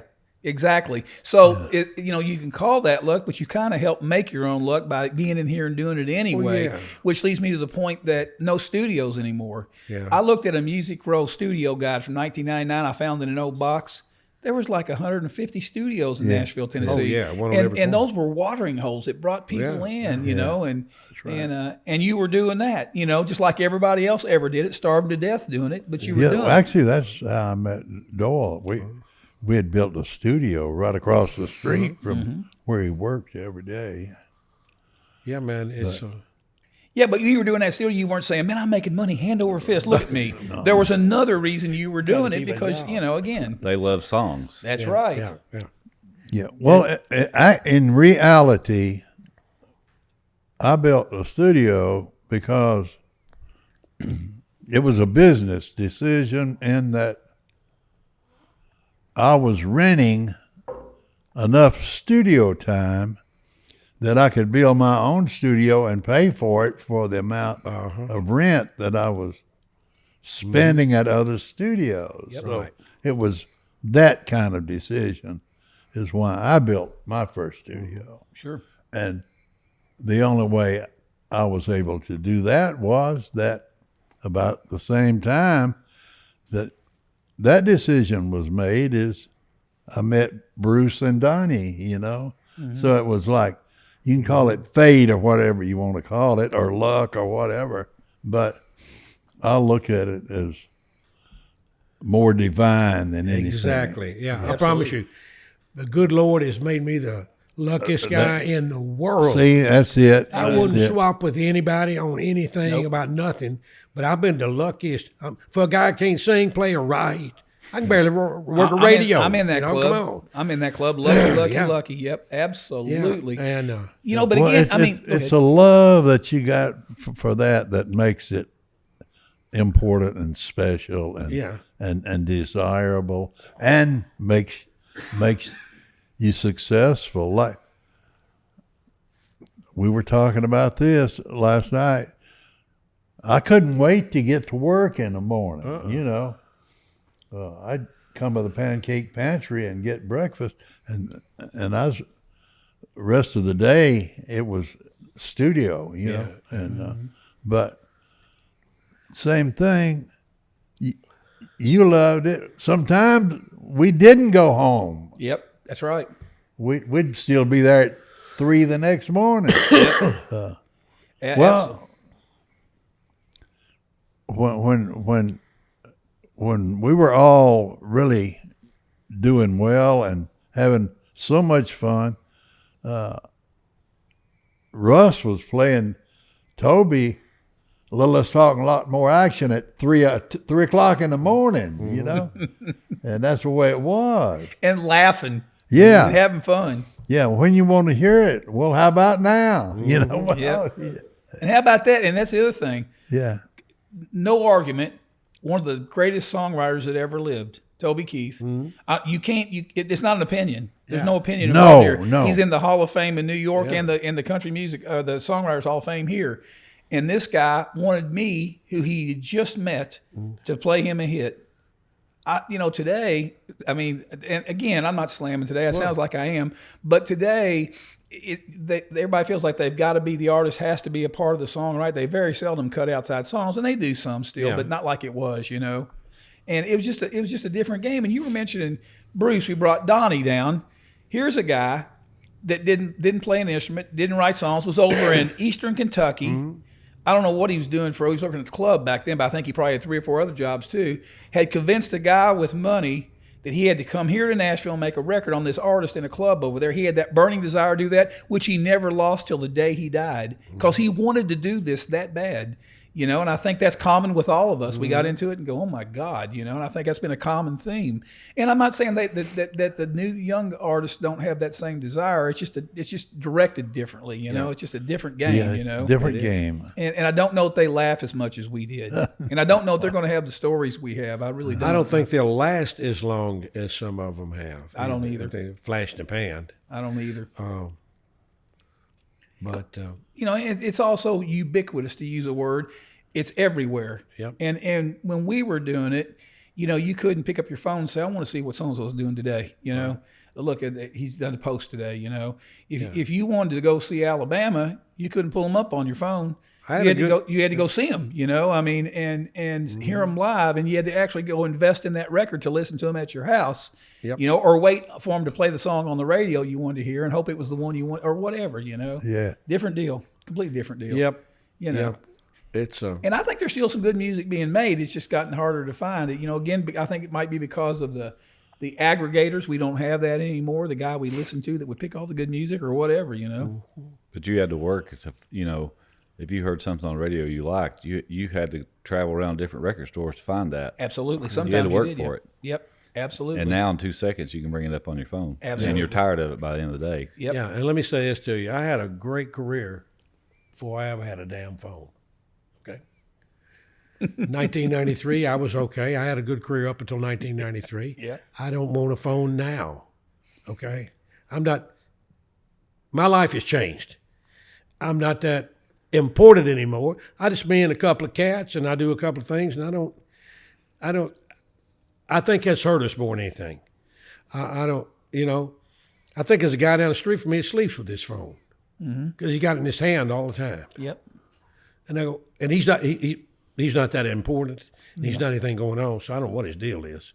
But well, I'm guilty of loving my phone. I don't. I stay kind of glued to it, but but I do think it's affected. I agree with you on that. But Yeah. I did real well before I had a phone, so I'm okay. I'm all right. Yeah. Same way Harold is. Don't have voicemail. Don't need it. If I see who it is, and I want to call you back, I'll call you back. If I don't call me anymore. See you later. Except that you get a message and it's, I told you to get out of the way of that car. What do you? Yeah. You didn't have your answering machine on. I don't get many. Excuse me. But when you were talking about like you guys were out on the boat, if somebody wanted to get in contact with you, they got to figure out where you all went. Then they got to drive to the lake. Yeah, you got to wait for us to come in and dock a boat. Yeah. We like that. We didn't want anybody to call us out there anyhow. So, now it's, text. Yeah. Yeah, probably. different. Well, what I do now, my phone's in that bag, and that's probably where it'll stay today until,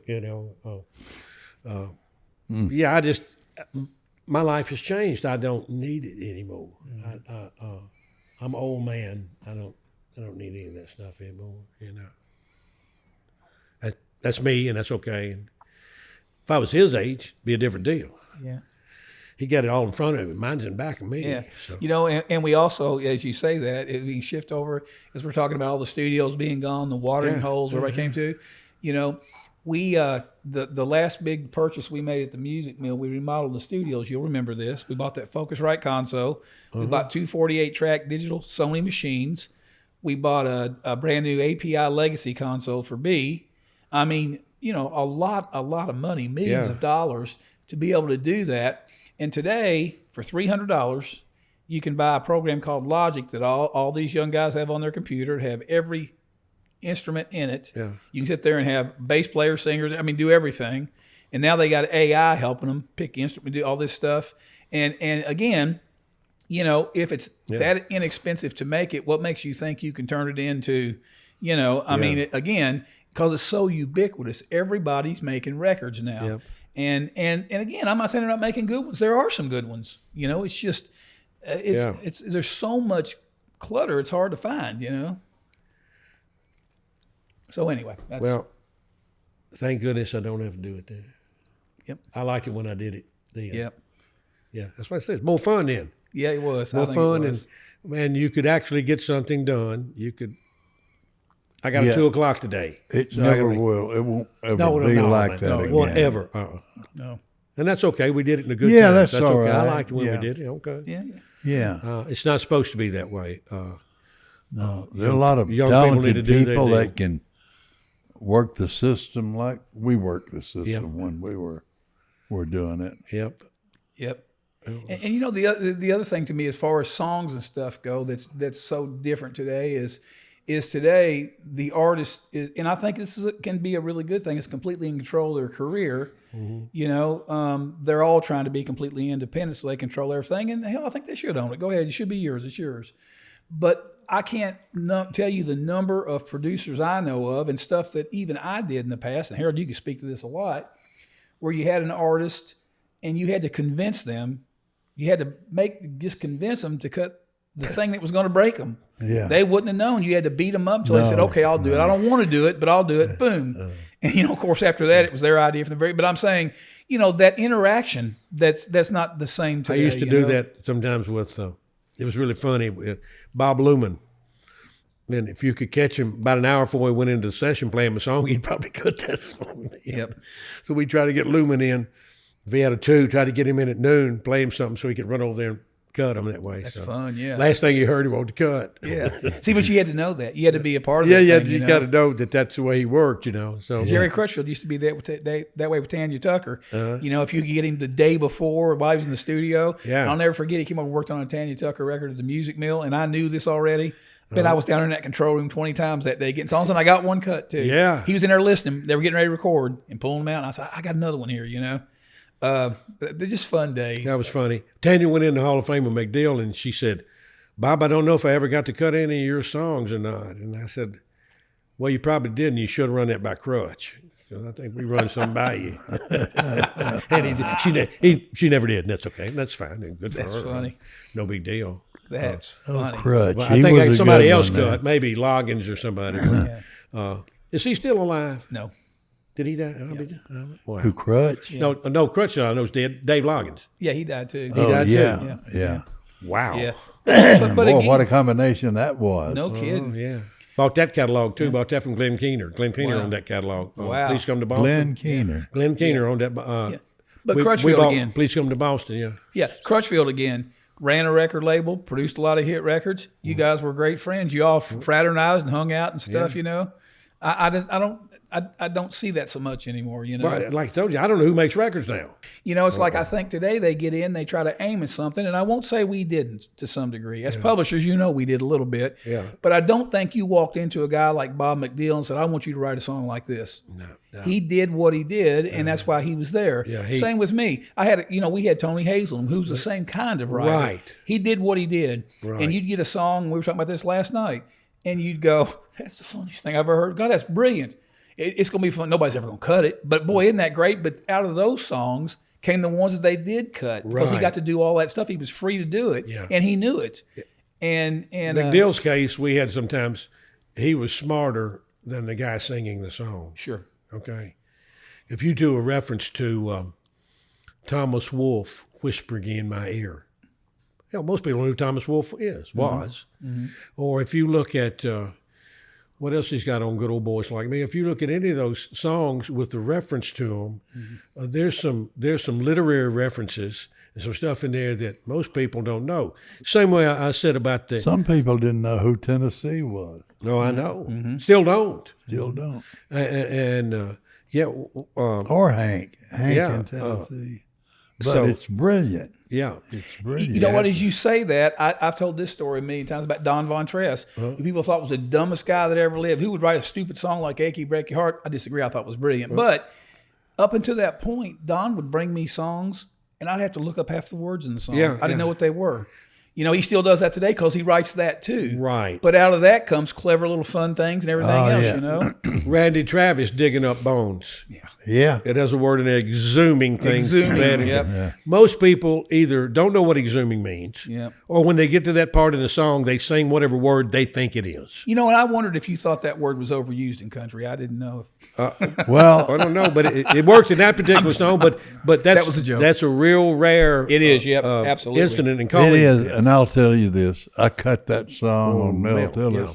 long before Randy Travis. I didn't know cut that. it. Yeah. Wow. Well, I did. Yeah, I cut it when I was producing Mel. And I had this conversation with Joe Galante, and he said, I'm not going to release a song like that. And I said, like what? And he said, Well, digging up people. And I said,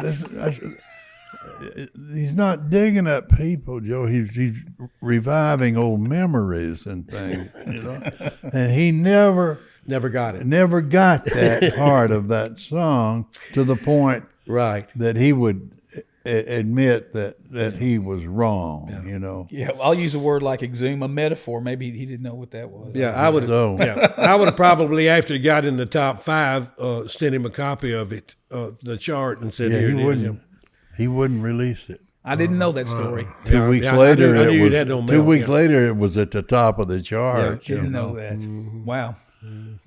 Kyle Lenning. Wow. I mean, he knew what it was. Yep. Mm-hmm. Yep. We got to get Kyle on here too. He'd be a fun to have on here. Yeah, Kyle. He's a great guy. Great engineer, great producer. Great person. Great guy. Yeah. Yeah, he sure is. Yeah, man. That's fun. And has made some really good records. Mm-hmm. Yep. All That Glitters, man. What a good record. Yeah. That's ours. Yeah. That's mine. That was a good one. That's a good one. Tell you what else was a good song too that a lot of people don't know. I'm surprised some women haven't covered it. Was I had a song on Pam Tillis called "All the Good Ones Are Gone." That's a damn good song. That's a good one. Yeah, it is. I think it was number 1 on her. But that was a good song that kind of slid by. Mm-hmm. It's right up there with Maybe It Was Memphis. Oh man, yeah, that was Ed C. and Paul Wardy. Boy, Ed C. Every time I hear that, even today, occasionally on the radio, I got to call him and say, "Man, that is the best sounding record." Oh my God, that record! Well, he could do it, couldn't he? Yes, he could. He wants to be on. Randy Scruggs? No, maybe it was Memphis. No, Pam Tillis. Yeah, who cut Pam Tillis? Ed C. and Paul Worley. Oh, well, see, they won't cut my songs. They're tree guys. No, they weren't. Oh, well, Paul was. Ed wasn't. Paul Worley never cut a song for me. You should have He's called a tree me. guy. I don't pay him. Let Buddy pay him. I want to cut my song on the merit of it. Buddy can pay him all he wants to. Yeah. No. No, it won't work with me because they're tree guys. Yeah. Tree pays them too much money. Well, Ed wasn't, but anyway, yeah. Yeah. That's how I got into all that stuff, Yeah, he. Well, plus at the time, for a while there, I had Paul's wife writing for us too. So yeah. Or we had Paul's wife if you don't think you can make it better, get Ed C. to mix it. Yeah. Okay. That's how good he is. Yeah. Is he working now? Yeah. He's he still works working with a lot. What producers? He's doing he's doing mostly engineering now for lots of people. I mean, I'll tell you what he did. Who cut Shabuzi? That was a program track. But Ed, they got him about 7 or 8 years ago. They went in and took a bunch of the old Elvis Christmas records and pulled his voice off of them and created new tracks. And Ed did that with Andy, that was in this in Six Wire Band. But Ed engineered it and did all the technical stuff and put it all together. Okay. Ed's as good an engineer as ever lived. Ed started down in Atlanta. Ed was producing those Paul Davis records. Remember those? Yep. And engineering those. Mm-hmm. They held the record for 30 years for the longest single on the charts with "I Go Crazy." Mm-hmm. Since Jim Cotton died, if I wanted to make a record, Ed C. would be the first guy I would call. He's still great. Yeah. Yeah, he's that good. I used to laugh at him, Harold. We'd go to hear a band play or something. We'd go show up and have some beers. He'd have those big headphones on, protecting his ears. And I'd laugh, go, man, are you kidding me? Because, he said, I want to do this the rest of my life. I got to take care of my ears. Yeah. And his ears are good. Man, he's so good. Oh, my God. Yeah. And funny. Fun to be around. He was the best wherever he was. In Atlanta, he was the best. Yep. He was with Cat's Family? No, he was with no, wait. Might have been with 4. I'll tell you, what's his Mr. Lowry? Ahmed, Ahmed Erdogan. Ahmed that's Eileen Burns. Bang. He was Bang and all that stuff. Ahmed is Atlantic. Yeah. Mm-hmm. Yeah, but he was with Bang down there. Bang Records. Bang, yeah. And Web 4 Studio, which was Ahmed. Web 4, that's and right. Nesui.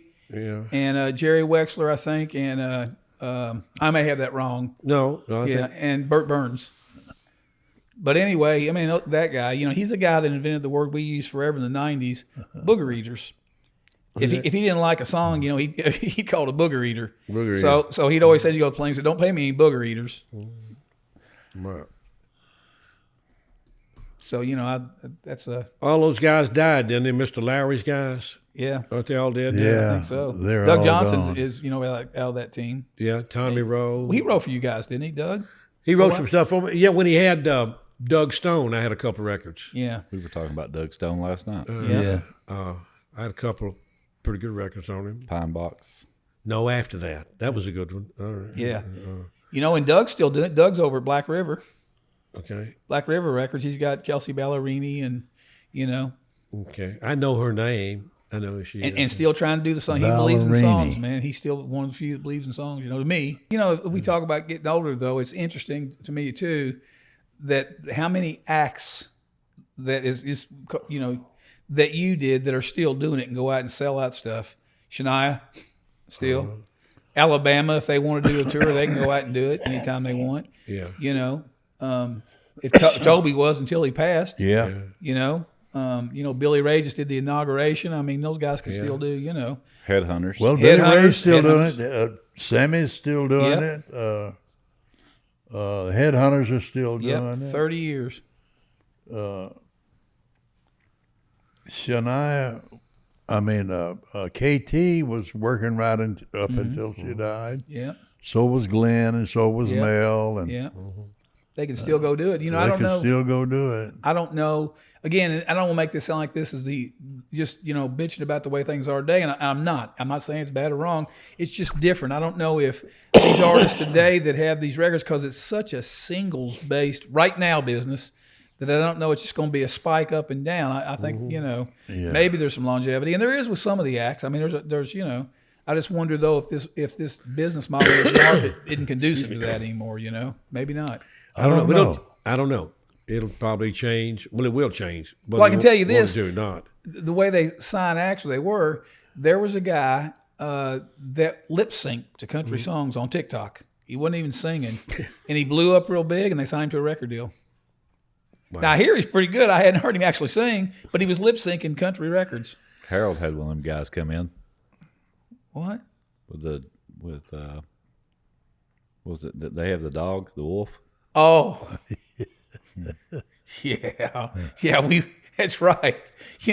But we didn't. The thing is, in those days, we didn't. They're announcing it now. You don't even have to lip sync now. You can do it with AI. You can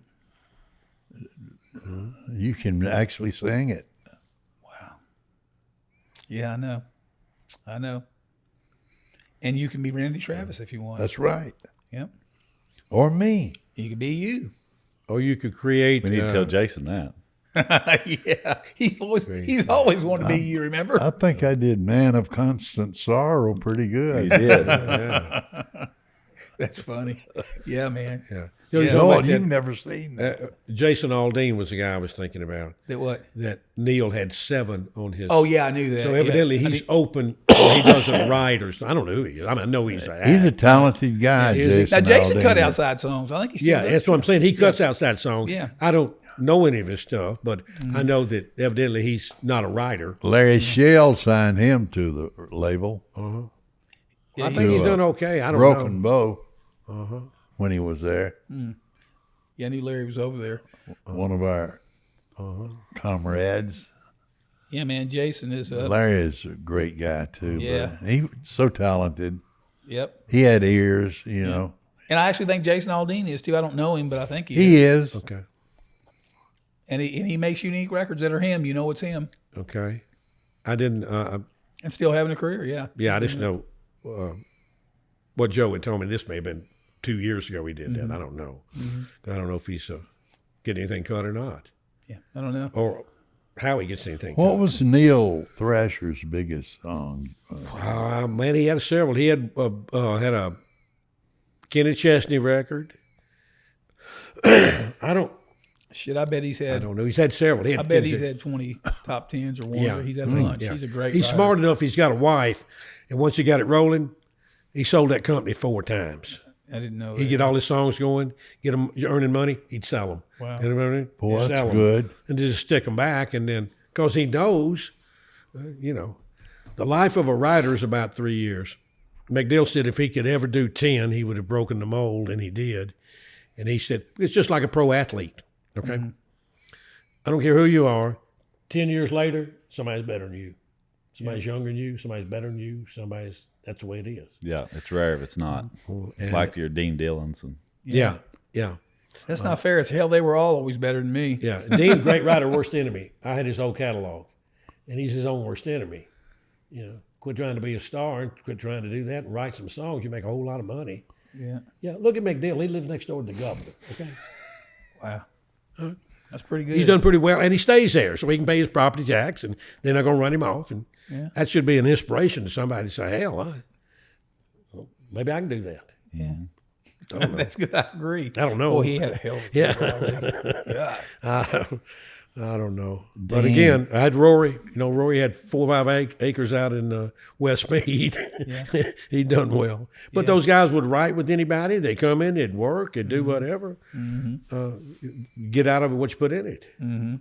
So. Yep. See, today, if you're an independent writer, you gotta be able to put little records down every day and put them up for streaming and try to build your numbers up, because publishers today are looking, when they're going to sign a writer, the deals aren't like we used to do. Yeah. They want to know what your streaming numbers look like, what your income stream looks like from those streaming numbers as a writer now, because you're putting up yourself, and they're going to tap into that income stream if it's enough and sign you. But they also want to know who you're writing with, who you're connected with, and of course that was an important consideration for us to some degree. Where you were when you signed a writer. Yeah. Are you writing with this guy? I'm connected to this guy or that guy. That always helped, but it wasn't the prime reason we signed writers, obviously. Right. But today that's a big deal. Who you writing with and what does your income stream look like? Yeah. that's why you got 12 writers. Yeah, exactly. I'd have a guy that say, okay, I'm going to give you a deal. And depending on what you've got for me to work with now before I sign you, you got to come in with something. Yep, okay? Absolutely. So let's say I'm going to give you $20,000 for the first year. Well, the first year's a wash, okay? Sure. Because unless you got something happening or already going on or something, you got to work. You got to get it demoed working. Next year, you're going to give 25, okay? So you're 45 in, okay? And you better have a damn record. Because the next year, you're going to be 30 in, you'll be 75 in, okay? Then you're 75,000 in with a writer, and you ain't got anything rolling, or you ain't got anything to generate that 75,000 back. So, boy, I'd have to look at that a long time. Sure, and you're absolutely right. It was a 3-year deal back then. 3 years. And then it started turning into 5 years. Yeah, and now it's 10. Yeah, now options 10. every year. Well, it wouldn't be with me because I wouldn't option. They'd really have to be writing me if I'm giving them. Yeah, but see, that's why today when they sign them, they've already got an income stream.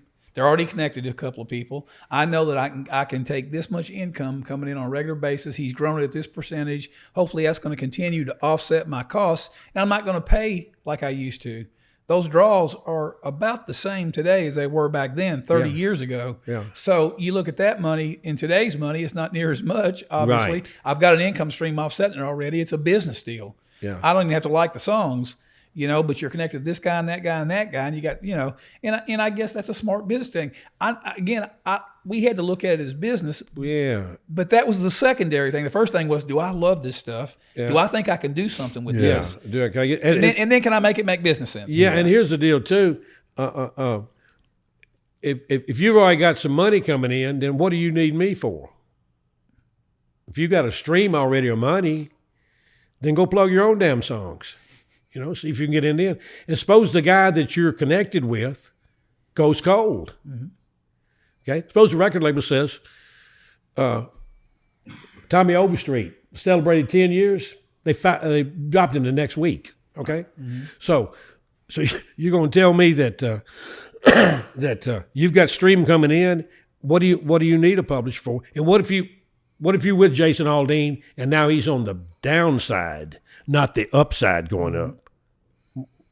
It's not a good business deal for me. Sure. But today it's different because they're writing with other writers that are like them, and they're developing a streaming thing that's going up. Now, it's not millions of dollars, and it's different. It's not like that. But let's say he's doing $12,000 a year in streaming, let's say, whatever that is.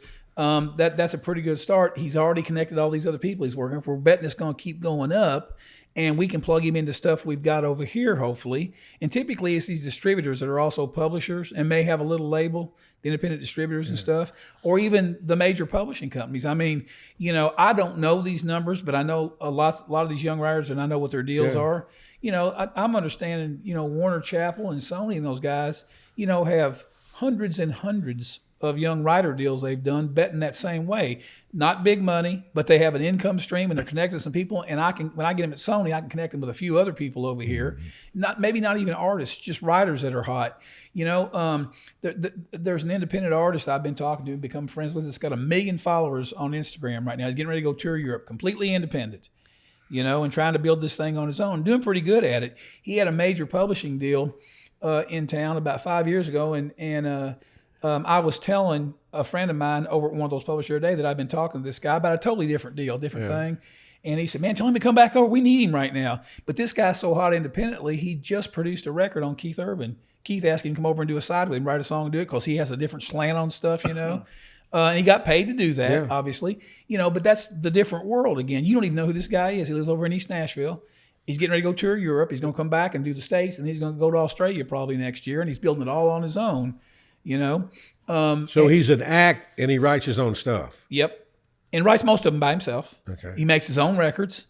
Well, he doesn't need anybody. If he's got 1 million performers, he doesn't. I mean, followers. No, he doesn't. And that's what he said. He said, I can't bring myself to go do one of those record deals right now, because that's who the record company signed. Now you got to have that going on just to get signed.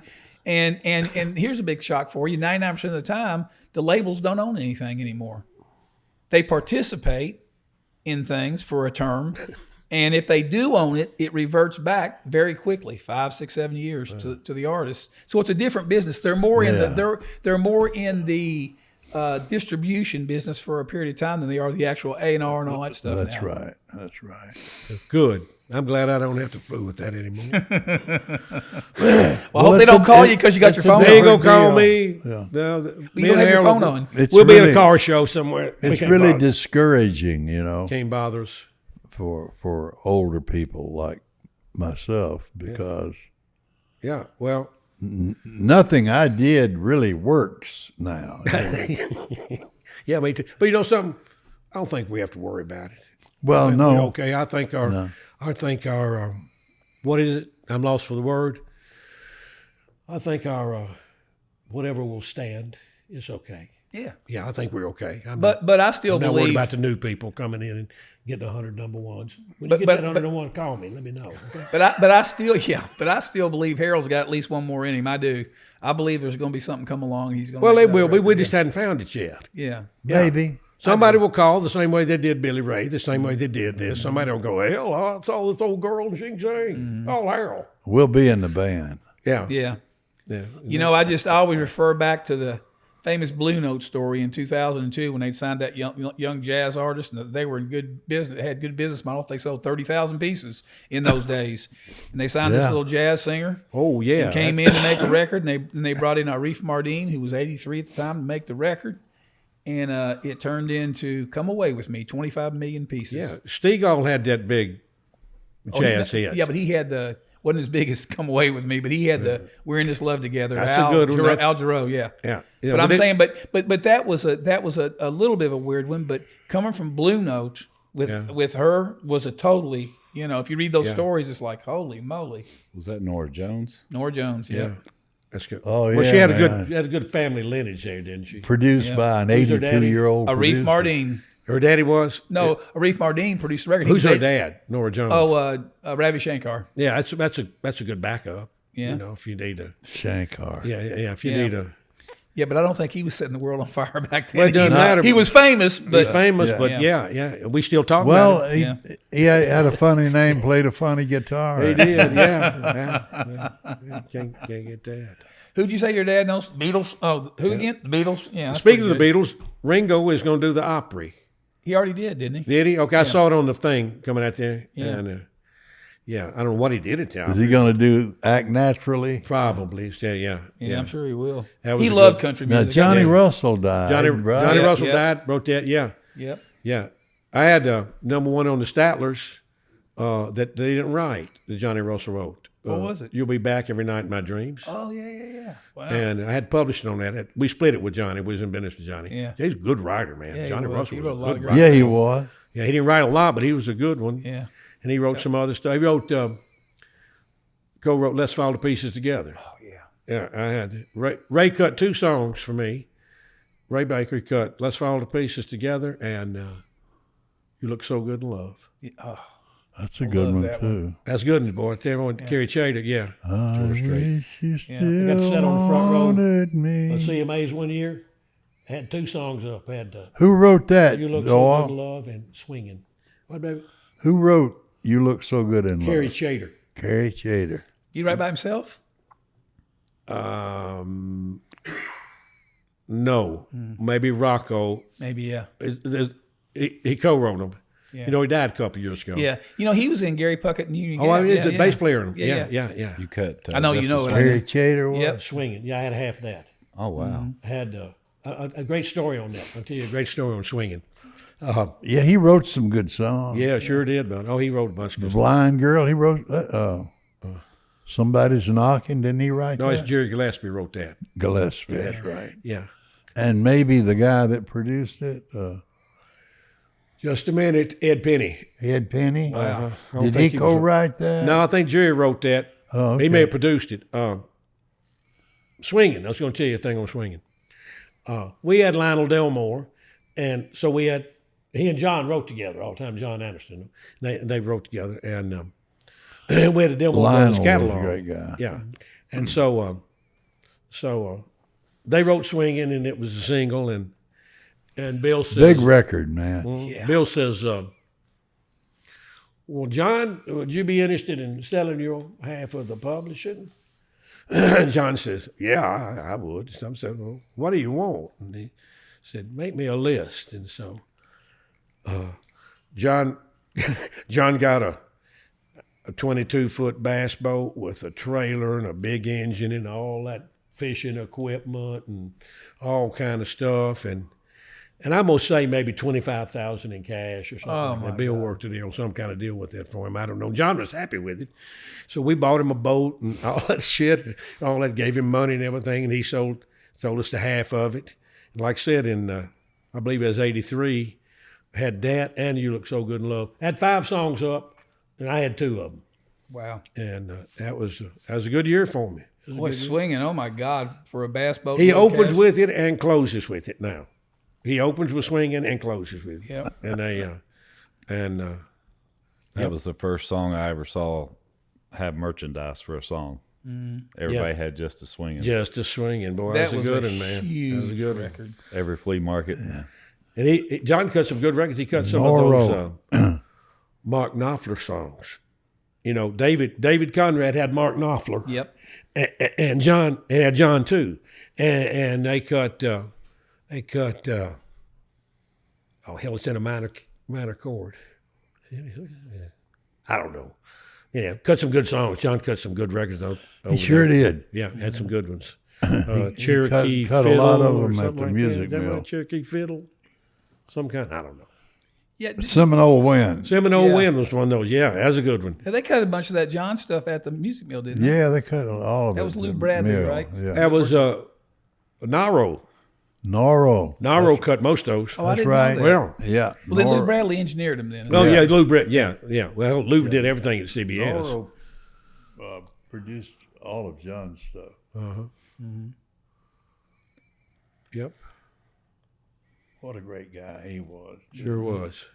Norris D. Wilson. I remember when he sang with he and my buddy Ronnie Drake were in a group, and when I was a little boy, they were out on the Little Richard tour, and they came back to town, and they had Cadillacs and suits and girls and everything, and I went, man, I want to be just like them. That's exactly what I want to do. I want to be like them. They've been on the road. Little Richard. Little bit out with Little Richard, and man, I thought, oh man, I got to do like that. I remember being there, and yeah. And then Drake was the first guy that took me to New York. I got to go to New York, and I got to go to Carnegie Hall. Jimmy played Carnegie Hall. and paid it twice, and played Kennedy Center once, and introduced me. I got to take a bow at Carnegie Hall. How about that? He owed me one. That's funny. But it was fun. We know you got a dog to go walk. We'll let you get I out. do have a dog going. He's going to be pissed too because I'm not there. And Thank you very much for doing hey, this. baby, glad to. You know, Yeah, man, Come thanks, talk to my Doyle. buddies. Yeah, we can talk for days. Got a lot of stuff I can't tell you. Yeah. Oh, I shouldn't tell you maybe that. But yeah, Harold and I've had a whole bunch of fun. Lord have mercy. And we're going to continue on to have some more fun. We're not through yet. No, hell no. We may go somewhere next month. We don't know. But, Yeah, man. Thanks so much. That was glad so to, cool. buddy. That was cool. Hope I didn't wear your ass out. No, it was awesome. Oh, Thank good. you. Thank you, man. All right, guys. Love you, Russ. Back at you, brother. Thank you, Bubba. That does it for this episode of Behind the Shed. Thank you for joining us. Behind the Shed podcast was created by Wade Smith and produced by Russ Zavinson and Wade Smith. Recorded at Ace Haggerty's podcast house in Nashville, Tennessee. Camera, audio, and video and editing by Zach Day and Jack Youngblood. Music written and composed by Russ Zavinson. Today's guests were Doyle Brown, Russ Zavinson, Wade Smith, and Harold Shedd. You can contact the show via email at behindtheshedd@gmail.com or visit us on Facebook and Instagram at Behind the Shed. If you like the podcast, please subscribe, rate, and leave a review on your favorite podcast platform and also on our YouTube page. If you would like to support the show, please visit patreon.com/behindtheshed. Have a great day. Go share some stories. Tune in next week as we go behind the shed. If you're in the market for a new or pre-owned vehicle, try Pop Chevrolet. Pop Chevrolet will get you the best price guaranteed. Visit popchevy.com. That's P-O-P-S Chevy.com. This episode is brought to you by Paintsville Tourism. Paintsville is located in eastern Kentucky in the heart of the US 23 Country Music Highway. Visit PaintsvilleTourism.com. That's PaintsvilleTourism.com. Come see why Paintsville is Eastern Kentucky's city of note. This episode is brought to you by Wild Bill's Fireworks. At Wild Bill's, they will help you start and maintain a successful fireworks business. Whether you're starting a retail store, a seasonal tent, or a part-time venture, Wild Bill's is your one-stop wholesale fireworks supplier. Their team can help you pick inventory. They offer business training, ongoing support to make sure you stay profitable no matter the size of your business. Call or text for more information. Just ask for Bill at 606-367-5569. That's 606-367-5569. Or visit wildbillsfireworks.com and make sure you ask about their financing plan.